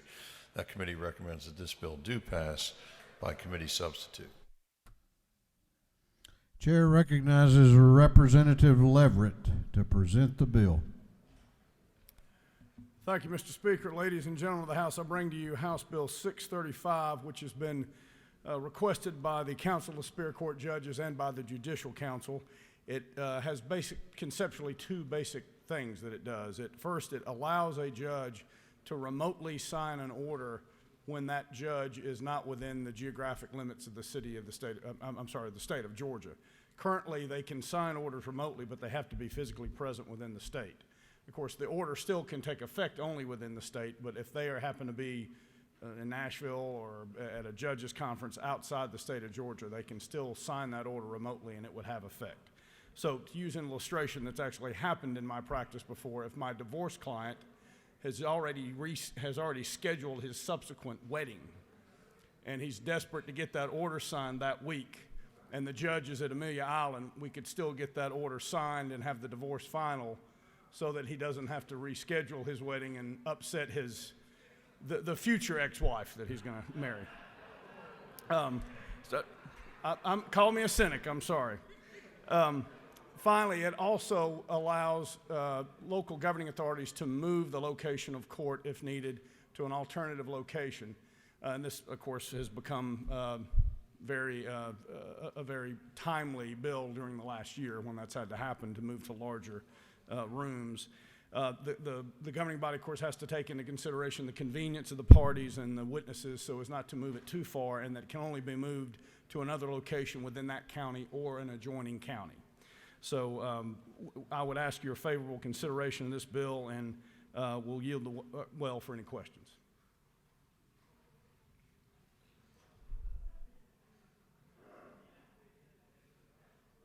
What island did you say the judge was at? Amelia Island, Mr. Speaker. And is something wrong with that? No, it's just out of state. There is that. Do you yield for questions? I do, Mr. Speaker. Chair recognizes, this ought to be good, Representative Al Williams to your left for a question. Will the learned gentleman yield? I will, sir. I'm impressed. Your analogies were not good, but you sounded like you knew what you were talking about.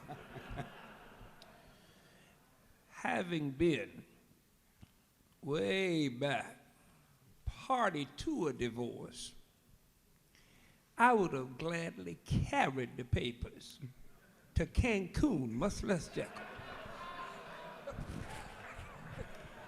Well, Mr. Representative, if without this bill, you would have that would have been for naught. I'm sure you had a nice trip, but you couldn't have gotten that order signed because it's out of the state. But this bill, sir, will let you do that. So I look forward to your vote. Chair recognizes Chairman Hogan in the gallery, straight ahead. Thank you. Does the gentleman yield? I yield, sir. Could you go over one more time what was happening in Amelia Island with this gentleman? I'm not sure what the judge was doing, Mr. Chairman, but he was out of state, and that was the issue. Well, why are you carrying the bill? Why am I carrying If you don't the know bill? what he was doing. Well, I know he was out of state where he couldn't sign the order to get my client divorced. It sounds real interesting. Thank you. Thank you, sir. Chair recognizes Representative Walensky over in 341. Thank you, Speaker. Does the representative yield? I do, my friend.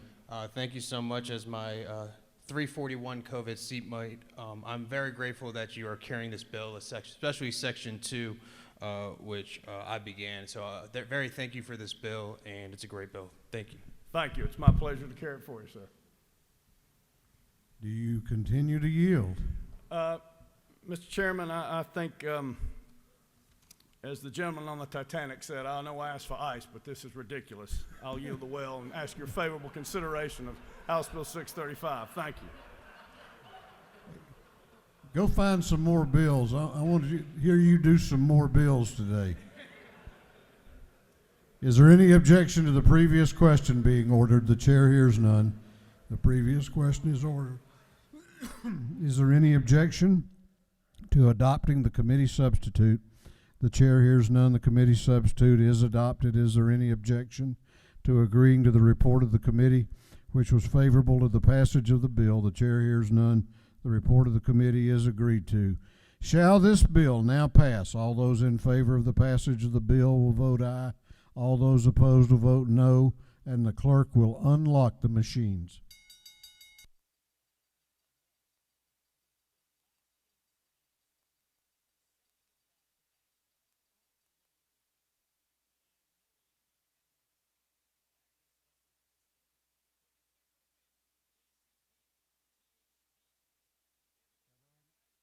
Have all members voted? Have all members voted? If so, the clerk will lock the machines on the passage of House Bill 635. The ayes are 166, the nays are 0. This bill, having received the requisite constitutional majority, is therefore passed. Clerk will read the caption to House Bill 497.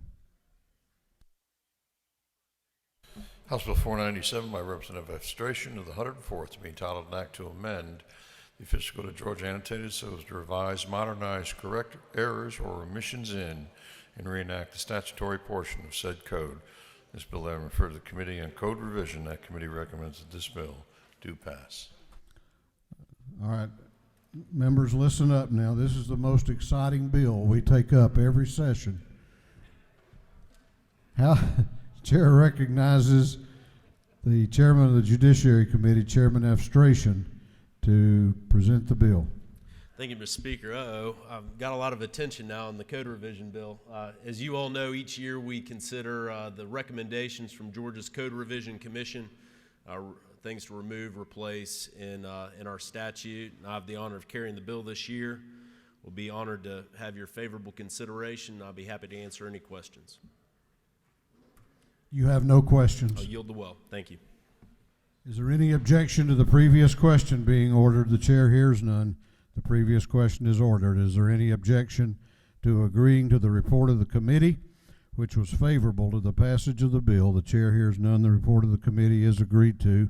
Shall this bill now pass? All those in favor of the passage of the bill will vote aye. Those opposed will vote no, and the clerk will unlock the machines.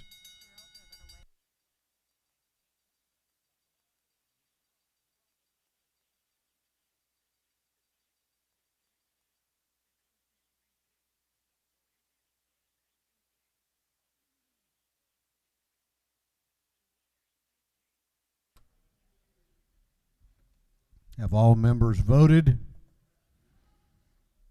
Have all members voted? If so, the clerk will lock the machines on the passage of House Bill 497. The ayes are 165, the nays are 0. This bill, having received the requisite constitutional majority, is therefore passed. Clerk will read the caption to House Bill 574. House Bill 574 by Representative Camp, the 131st, to be entitled an act to amend Code Section 411.3 of the Official Code of Georgia Annotated relating to licenses for pet dealers in kennel, stable, or animal shelter operators. This bill has been referred to the Committee on Agriculture and Consumer Affairs. That committee recommends that this bill do pass. Chair recognizes Representative Kemp to present the bill. Thank you so much, Mr. Speaker. We've all seen the tragic stories on the news where animals are abused or neglected in large amounts, typically puppy mills or kennel situations where it's just tragic. Well, House Bill 554 addresses this in some capacity. It creates a companion local government animal trust fund and dedicates no more than $50,000 of collected pet dealer, kennel, stable, animal shelter fees.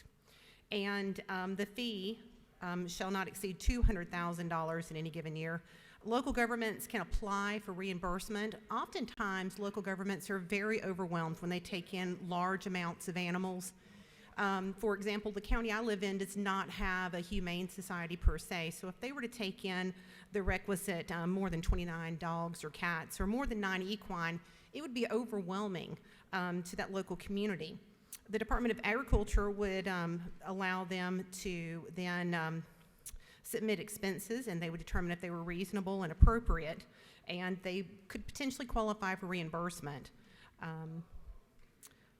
The Commission also provides a report of the fund to the House and the Senate Agriculture and Consumer Affairs Committees each February 1st, and this fund stands abolished on July 31st, 2031.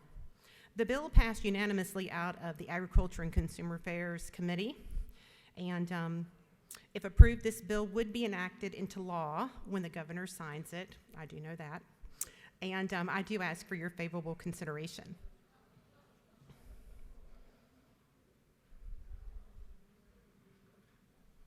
Do you yield for a question? Yes, sir, I do. Chair recognizes Chairman Timothy Barr to your left for a question. Thank you. Does gentlelady yield? I do yield. I apologize. I have not been able to read this bill as of yet.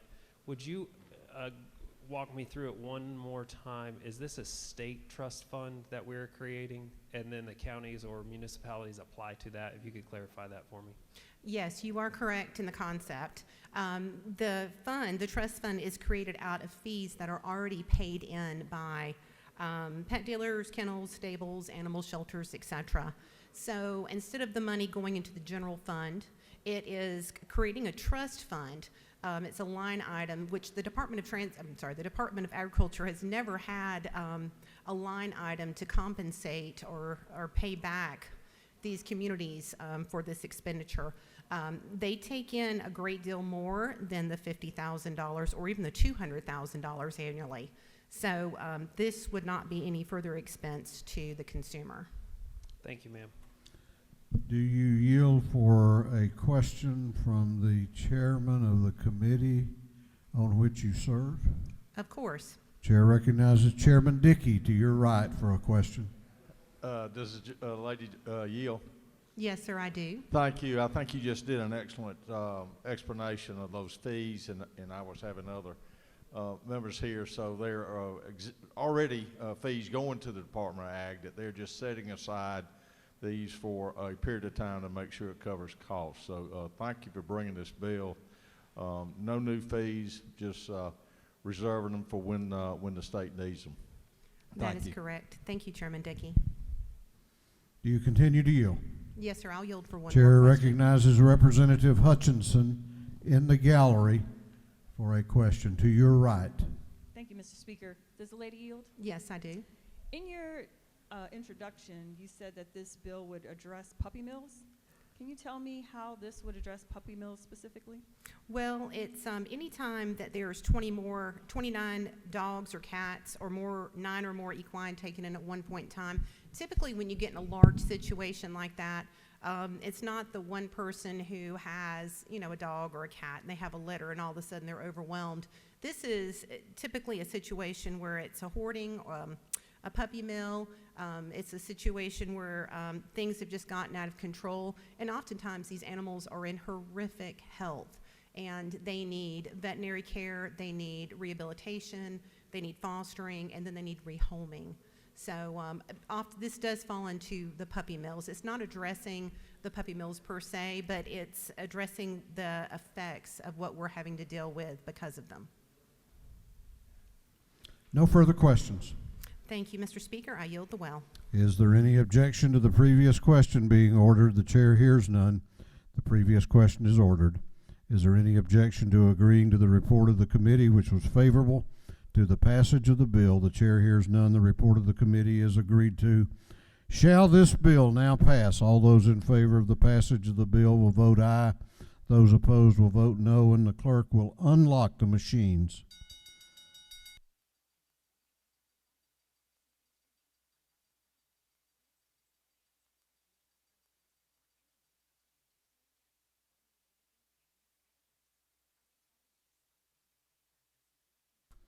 Have all members voted? Have all members voted?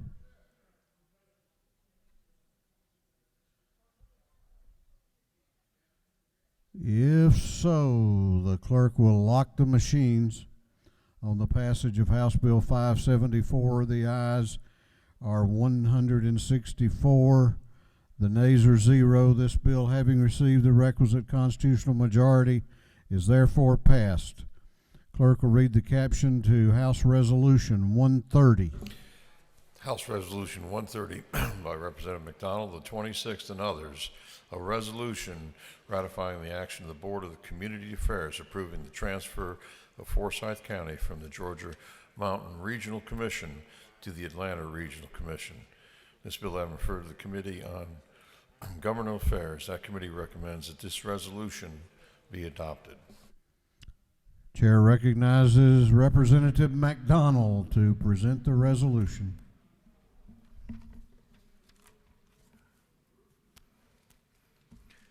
Thank you, Mr. Speaker. Ladies and gentlemen of the House, House Resolution 130 is a ratification of a vote that was taken back in November of 2020 by the Department of Community Affairs to move Forsyth County from the Georgia Mountain region to the Atlanta Regional Commission. It also was voted on by our Forsyth County Commission unanimously by a 5-0 vote, and also our delegation in Forsyth County, the entire delegation is in support of this move. So before I yield the well, I want to, Mr. Speaker, I have called a freshman class caucus, and all these people have been calling you chairman today. I'm going to let them know you are the Speaker of the House, not the chairman. So I am going to be fixing that with a freshman caucus. I yield for questions. Well, thank you very much. Yes, sir. I guess. I'm going to yield the well. You have questions if you care to yield. It's up to you. Yes, sir. Chair recognizes Chairman Watson to your right for a question. Thank you, Mr. Chairman, or thank you, Speaker. Does the gentleman yield? Yes, sir. I've had a long day. Sorry about that. He's going to be part of the meeting too, sir. Just out of curiosity. So have I, Representative Watson. I know you have, Mr. Speaker. You have a long 40 days. The friendly question is, why does Forsyth County want to move from the Mountain Regional Commission to the Atlanta Regional Commission? What was the reason and purpose behind that? Twofold. I learned a lot when I walked into my office and I saw two maps that were in the new domicile where I was taking residence up in 612, and it had a map of everybody's picture in here around the state, but on the first map I saw, I didn't see Forsyth County. Then I looked to the left, I saw another map of just the metro area, and it had all our Forsyth County delegation connected to that. I think Forsyth County has changed so much that what is going on for Forsyth transportation issues is more in line to what's going on in the metro area than what's going on north of the end of 400. Do you further yield? Yes, sir. Chair recognizes Chairman Martin to your left for a question. Gentleman, yield for a question? Yes, sir. This is a bit of a serious question. You're moving from the one regional development center into the ARC in Atlanta. Is it true that's what this resolution would do? Yes, sir. Are you sure that Forsyth County knows all they're getting into? And I mean that seriously. There are multiple things that go on in the Atlanta Development Center, and have we taken care of all that? The gentleman feels comfortable that's been taken care of in this resolution. Well, that's a serious question. Yeah, I get it. To answer your question, when I ran for this office, something I promised myself is that I would not micromanage county government. And with a 5-0 vote of my county commission, and they've been working on this with DCA, my job is to take with my commission and these local resolutions to come down here and do their business. Chair recognizes Chairman Tarvin to your right for a question. Thank you, Mr. Speaker. Gentleman yield? Yes, sir. Yeah, you're doing pretty good there, but you said you looked at that map and something about it being connected to the mountain people. Before I vote now, was there any problem with you personally about being connected to the mountain people, or was that just... I love me some mountain people, sir. I'm from the country. Well, thank you, sir. I appreciate that. Yes, comment. sir. I'm going to yield the well, Mr. Speaker. Gentleman has yielded the well. Is there any objection to the previous question being ordered? The chair hears none. The previous question is ordered. Is there any objection to agreeing to the report of the committee, which was favorable to the adoption of the resolution? The chair hears none. The report of the committee is agreed to. Shall this resolution now be adopted? All those in favor of the adoption of the resolution will vote aye. Those opposed will vote no, and the clerk will unlock the machine. What purpose does Chairman Werkheiser rise? Parliamentary State your inquiry. To the chair. As long as we're educating freshmen, just two in the last two bills, you are the chair, correct? I'm lots of things, you know, and some of them I can't even say in mixed company. I've been called. Well, you often say the chair does so and so, and furthermore, most bills, unless signified in the bill, do not take place upon signature of the governor. They take place July 1st, unless the bill so states. That's a general statement, except this is a resolution. Okay, have all members voted? Have all members voted? If so, the clerk will lock the machine. On the adoption of House Resolution 130, the ayes are 163, the nays are 0. This resolution, having received the requisite constitutional majority, is therefore adopted. Clerk will read the caption to House Bill 32. House Bill 32 by Representative Belton of the 112th and others, to be entitled an act to amend Part 9 of Article 60, Chapter 2, entitled 20, the official code of Georgia annotated relating to grants for educational programs so as to establish a teacher recruitment and retention program for refundable income tax credit for teachers. This bill having referred to the Committee on Ways and Means, that committee recommends that this bill do pass by committee substitute. Chair recognizes Chairman Belton to present the bill. Thank you, Mr. Speaker. Normally, I'm 40,000 feet above the hair when I have these bills come up, but I try to do this one myself, sir. Thank you very much. This is a bill you've seen before. Can I stop you right there a minute? Yes. When you're flying a plane at 40,000 feet, you're thinking about a bill. That's all I'm thinking about, sir. I just matched that Am green. I the only one that's concerned about that? All I do is mash that green go button, and the airplane just goes all by itself. Gentlemen may proceed. This idea actually started with Representative Amy Carter a couple of years ago when she did a very large group of teachers together and had recommendations of what they wanted to see. I want to thank Representative Marcus Wiedauer, Representative Jasmine Clark, Representative Angelica Kausha, and Madam Pro Tem for perfecting this bill. It's been through about 14 drafts. Basically, it's a pilot program that will allow 1,000 teachers, if they volunteer to go to a very rural school or a school of the lowest performing 5% school, they get a $3,000 tax credit for 5 years. It's a $3 million ask. There's 43 states to do something like this. There's about 45 different studies that show that this is very effective, and there is a sunset. And I will yield for questions, sir. Chair recognizes Chairman Heath Clark to your left for a question. Thank you, Mr. Speaker. Does the gentleman yield? For my friend. You mentioned hitting a green button in the airplane to make it go. Is that true? Yes, it is. Yes. Would you also agree that you make a lot more money hitting that green button than you do the green buttons here? That would be about 100 times more. Got a little bill coming.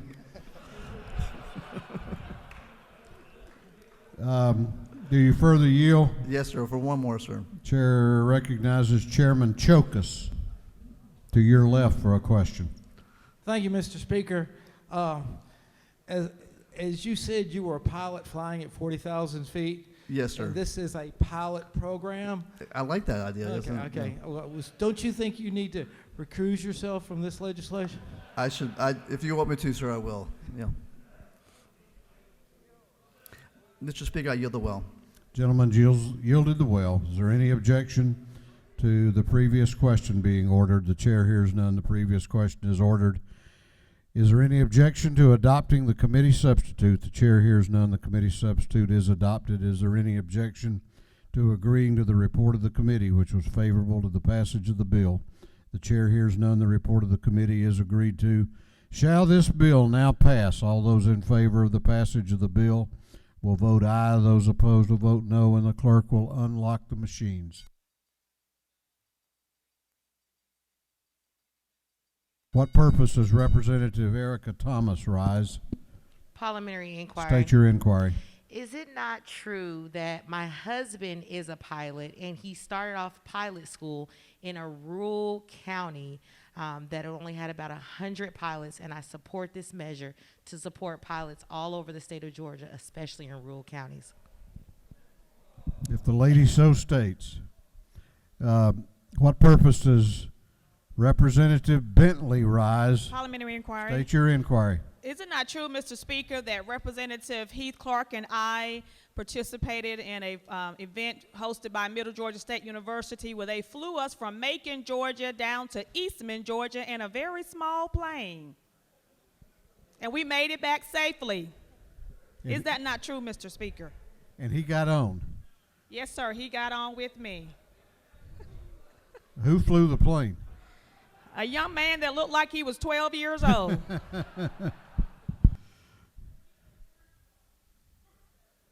Have all members voted? Have all members voted? If so, the clerk will lock the machine on the passage of House Bill 32. The ayes are 165.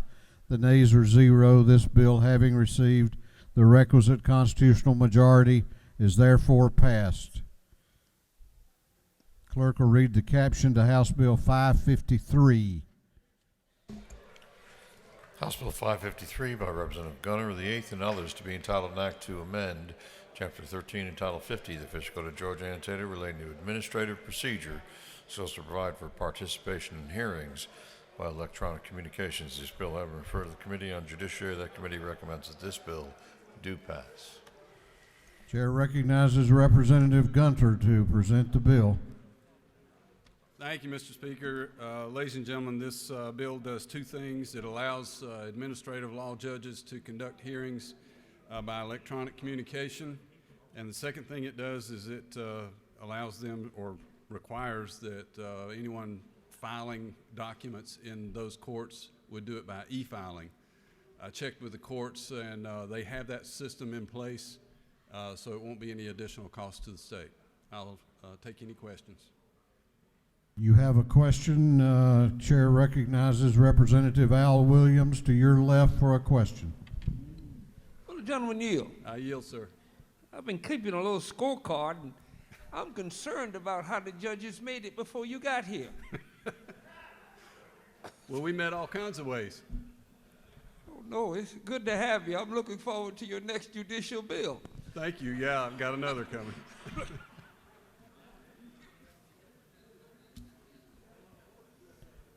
Do you further yield?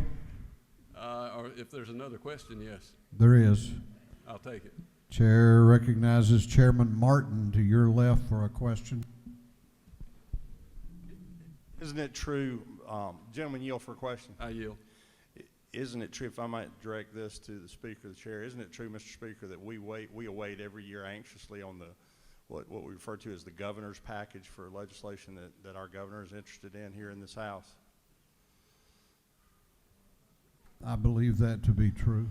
Isn't it true now, Mr. Speaker, with the representative here, that we will now come back next year if we're all blessed to make it to the end in 2022, and we'll be waiting on Representative Gunner's package. Well, we're checking right now to see what the record is for a first session freshman in terms of number of bills passed. We may need to get him a special committee. Isn't that true, Mr. Speaker? It could be. Chair recognizes Representative Reeves to your left for a question. The gentleman yield. I yield. Is the gentleman aware that the modern record for the most bills passed by a freshman is 5, that I hold that record? Are you aware of that? I'm aware that you're not the only one that holds that record. I don't want you to pass any more bills, please. Thank you. Mary Margaret Oliver, I think, has that record as well.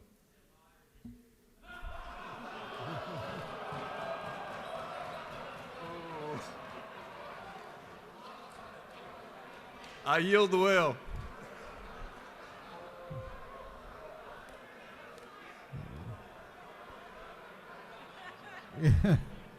Is there any objection to the previous question being ordered? The chair hears none. The previous question is ordered. Is there any objection to agreeing to the report of the committee, which was favorable to the passage of the bill? The chair hears none. The report of the committee is agreed to. Shall this bill now pass? All those in favor of the passage of the bill will vote aye. Those opposed will vote no, and the clerk will unlock the machine.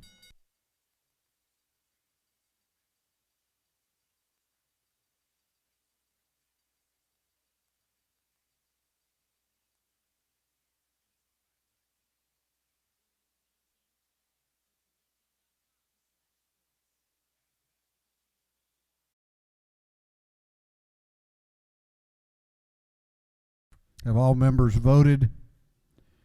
Have all members voted?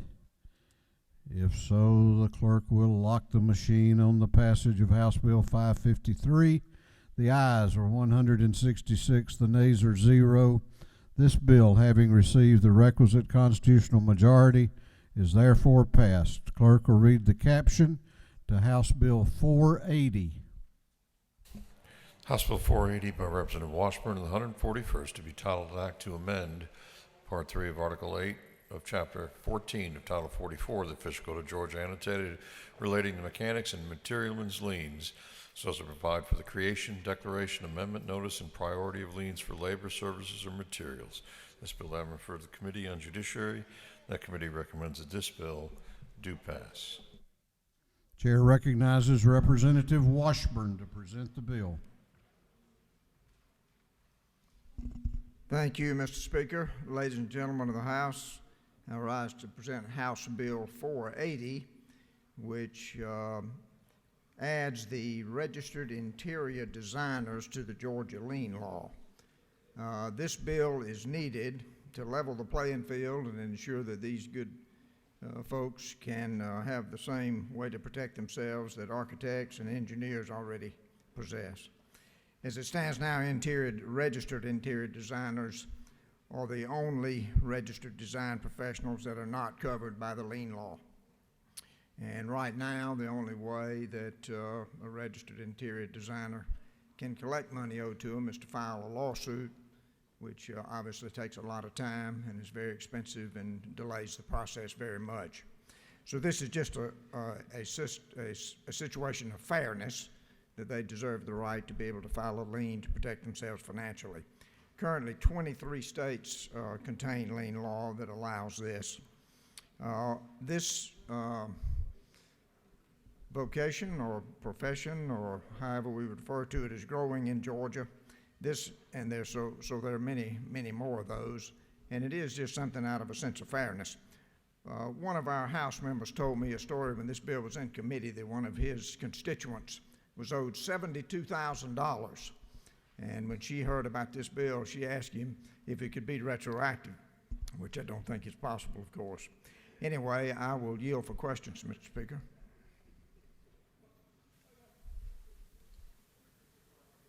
Chair recognize, are you finished? Chair, you yield for questions? Yes, I do, Mr. Speaker. Chair recognizes Chairman Martin to your left for a question. Representative, the serious question about the matter. We're adding these folks, and I'm unfamiliar with this area of the law. I see them going in paragraph 10. That doesn't put them in, does that create an order, I guess? I mean, are they the last people in line? Does this put them in front of anyone else? I just wonder how that works. If you could help me out with that. Thank you, Mr. Chairman. That's an excellent question. Actually, I had it in my notes, and I did not state that. The bill does not change the operation of the lien law in any way. It would not affect any other people who have rights to place liens now. It just adds these people. Do you further yield? Yes, sir, Mr. Speaker. Chair recognizes Representative Moore to your left in the gallery. Thank you, Mr. Speaker. Does the gentleman yield? I will yield for my friend. Thank you. Isn't it true that you and I had a robust discussion about this bill and the effects it might have, including who might be for it, who might be against it, and ultimately I decided to co-sponsor this bill with you? That is true, and I appreciated that co-sponsorship very much. Thank you. Does the gentleman further yield? Yes, ma'am. Isn't it true that as an attorney who represents members of the arts and entertainment community, including interior designers, that this provides equity to that community, which also provides enormous benefit and value to real estate? Yes, ma'am, that is true, and thank you for that question. Thank you for bringing this bill. No further questions. Thank you, Mr. Speaker. Ladies and gentlemen, I respectfully request your favorable consideration of this bill. Is there any objection to the previous question being ordered? The chair hears none. The previous question is ordered. Is there any objection to agreeing to the report of the committee, which was favorable to the passage of the bill? The chair hears none. The report of the committee is agreed to. Shall this bill now pass? All those in favor of the passage of the bill will vote aye. Those opposed will vote no, and the clerk will unlock the machines.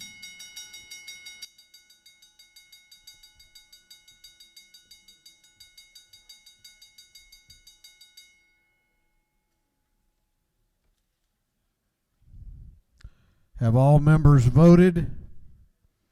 Have all members voted? If so, the clerk will lock the machines on the passage of House Bill 480. The ayes are 164, the nays are 0. This bill, having received the requisite constitutional majority, is therefore passed. House Bill 328 will be postponed until the next legislative day.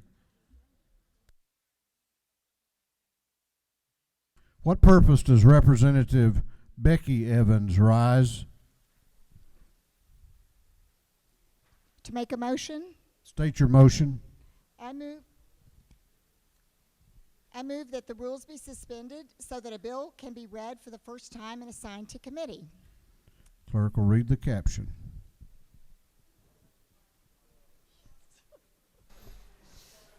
Unnumbered House Bill by Representative Evans, the 83rd, to be entitled an act to amend Part 1 of Article 3, Chapter 5 of Title 50, the official code of Georgia annotated relating to general authority, duties, and procedure relative to state purchasing.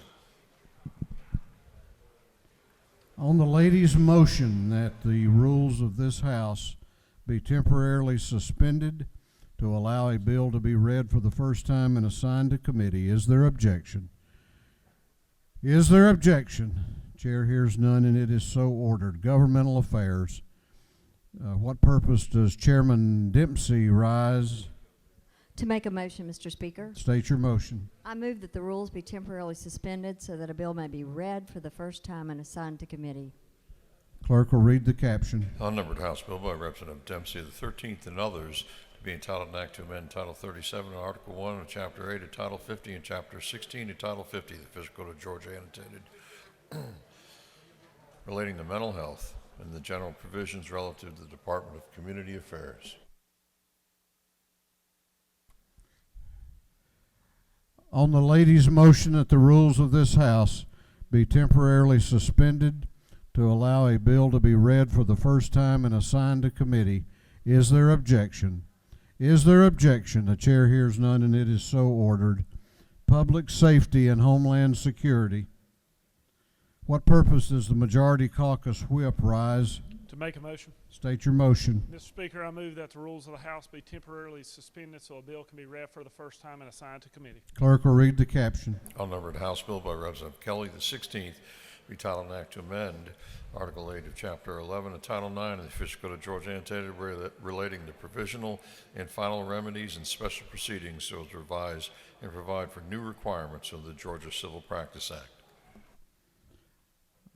On Representative Kelly's motion that the rules of this House be temporarily suspended to allow a bill to be read for the first time and assigned to committee, is there objection? Is there objection? The chair hears none, and it is so ordered. What purpose does Chairman Tarvin rise? Make a motion. State your motion. Yes, sir. I make a motion that House Resolution 270 be moved from Agriculture and Consumer Affairs to Transportation Committee. Both chairs are in agreement. Clerk will read the caption. House Resolution 270 by Representative Tarvin of the 2nd and others, a resolution dedicating the Georgia Grown Trail 27. On the gentleman's motion that House Resolution 270 be moved from the Agriculture and Consumer Affairs Committee to the Transportation Committee, is there objection? Is there objection? Chair hears none, and it is so ordered. Going back to Representative Kelly's bill, Chair failed to assign it to committee. It will be assigned to the Special Committee on Access to the Civil Justice System. Okay. We have a reminder. You got an email, I think, earlier today that COVID testing will be tomorrow because it's Thursday, even though we're not in session, from 7 a.m. until 11 a.m. at the usual station. You had all the details in that, and so I just wanted to remind you of that. And there's also instructions in there if you are not going to be here tomorrow. So please give that attention, and we'll try to get yet another reminder out later today. We got a birthday tomorrow, even though we're not going to be in session. Please help me wish a happy birthday to Representative Debbie Buckner. Representative Buckner.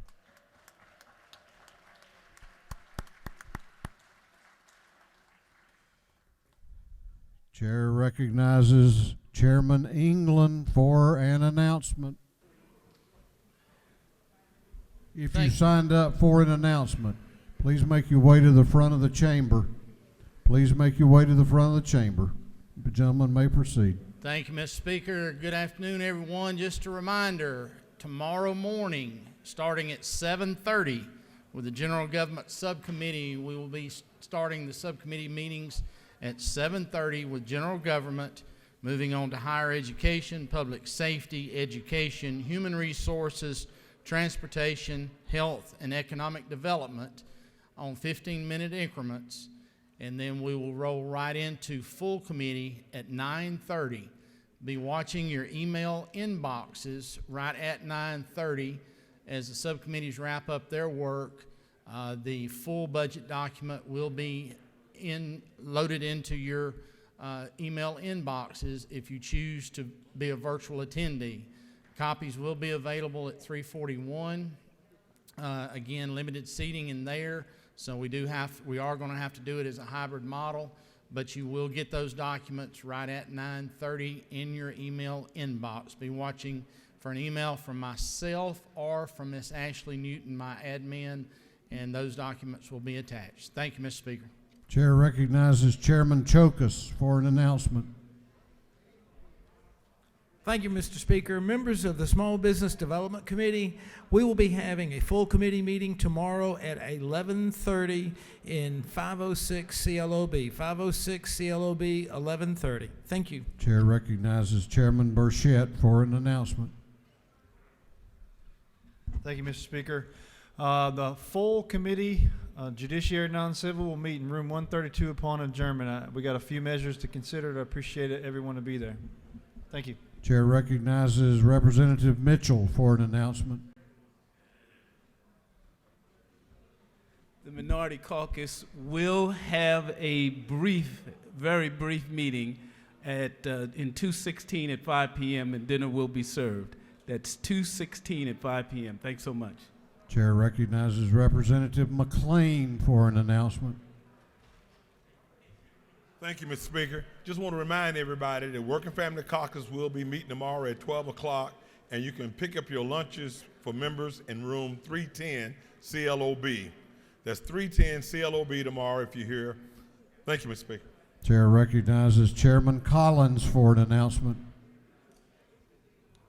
Thank you, Mr. Speaker. The Public Safety Homeland Security Committee will meet, the subcommittee will meet in 406 immediately upon adjournment. 406 Subcommittee A, Public Safety and Homeland Security. Thank you. Chair recognizes Chairman Ron Stevens for an announcement. Thank you, Speaker. Members of the Economic Development and Tourism Committee will meet tomorrow at 12 noon and 3:41. Thank you. Chair recognizes Chairman Lynn Smith for an announcement. Thank you, Mr. Speaker. This is an announcement to the full Committee of House Natural Resource and Environment. We will not, I repeat, we will not be meeting tomorrow morning. Thank you. Chair recognizes Chairman F. Strachan for an announcement. Thank you, Speaker. The House Judiciary Committee will meet tomorrow morning at 9 a.m. in room 132. 9 a.m. in room 132 tomorrow morning. Thank you. Chair recognizes Chairman Werkheiser for an announcement. Thank you, Speaker. The Industry and Labor is going to meet tomorrow at 10 o'clock. It is going to be at a different room than we're usually at. It's going to be at CLOB 406, 10 o'clock. Thank you. Chair recognizes Chairman Martin for an announcement. Thank you, Mr. Speaker. Your House Higher Education Committee will meet in room 341 tomorrow at 1 o'clock. We have a number of measures we need to take action on. 1 o'clock, 341. Thank you, Mr. Speaker. That completes our announcements. The chair recognizes the Majority Leader of the House for a motion. Thank you, Mr. Speaker. Testing in the morning, Mr. Speaker, 7 until 11. Mr. Speaker, I move that this House stand adjourned until 9:30 Friday, March the 5th, 2021. The Majority Leader has moved that this House stand adjourned until Friday, March 5th, at 9:30 a.m. 9:30 a.m. All those in favor of the motion will say aye. Those opposed will say no. The ayes have it. This House will be adjourned until Friday at 9:30 a.m.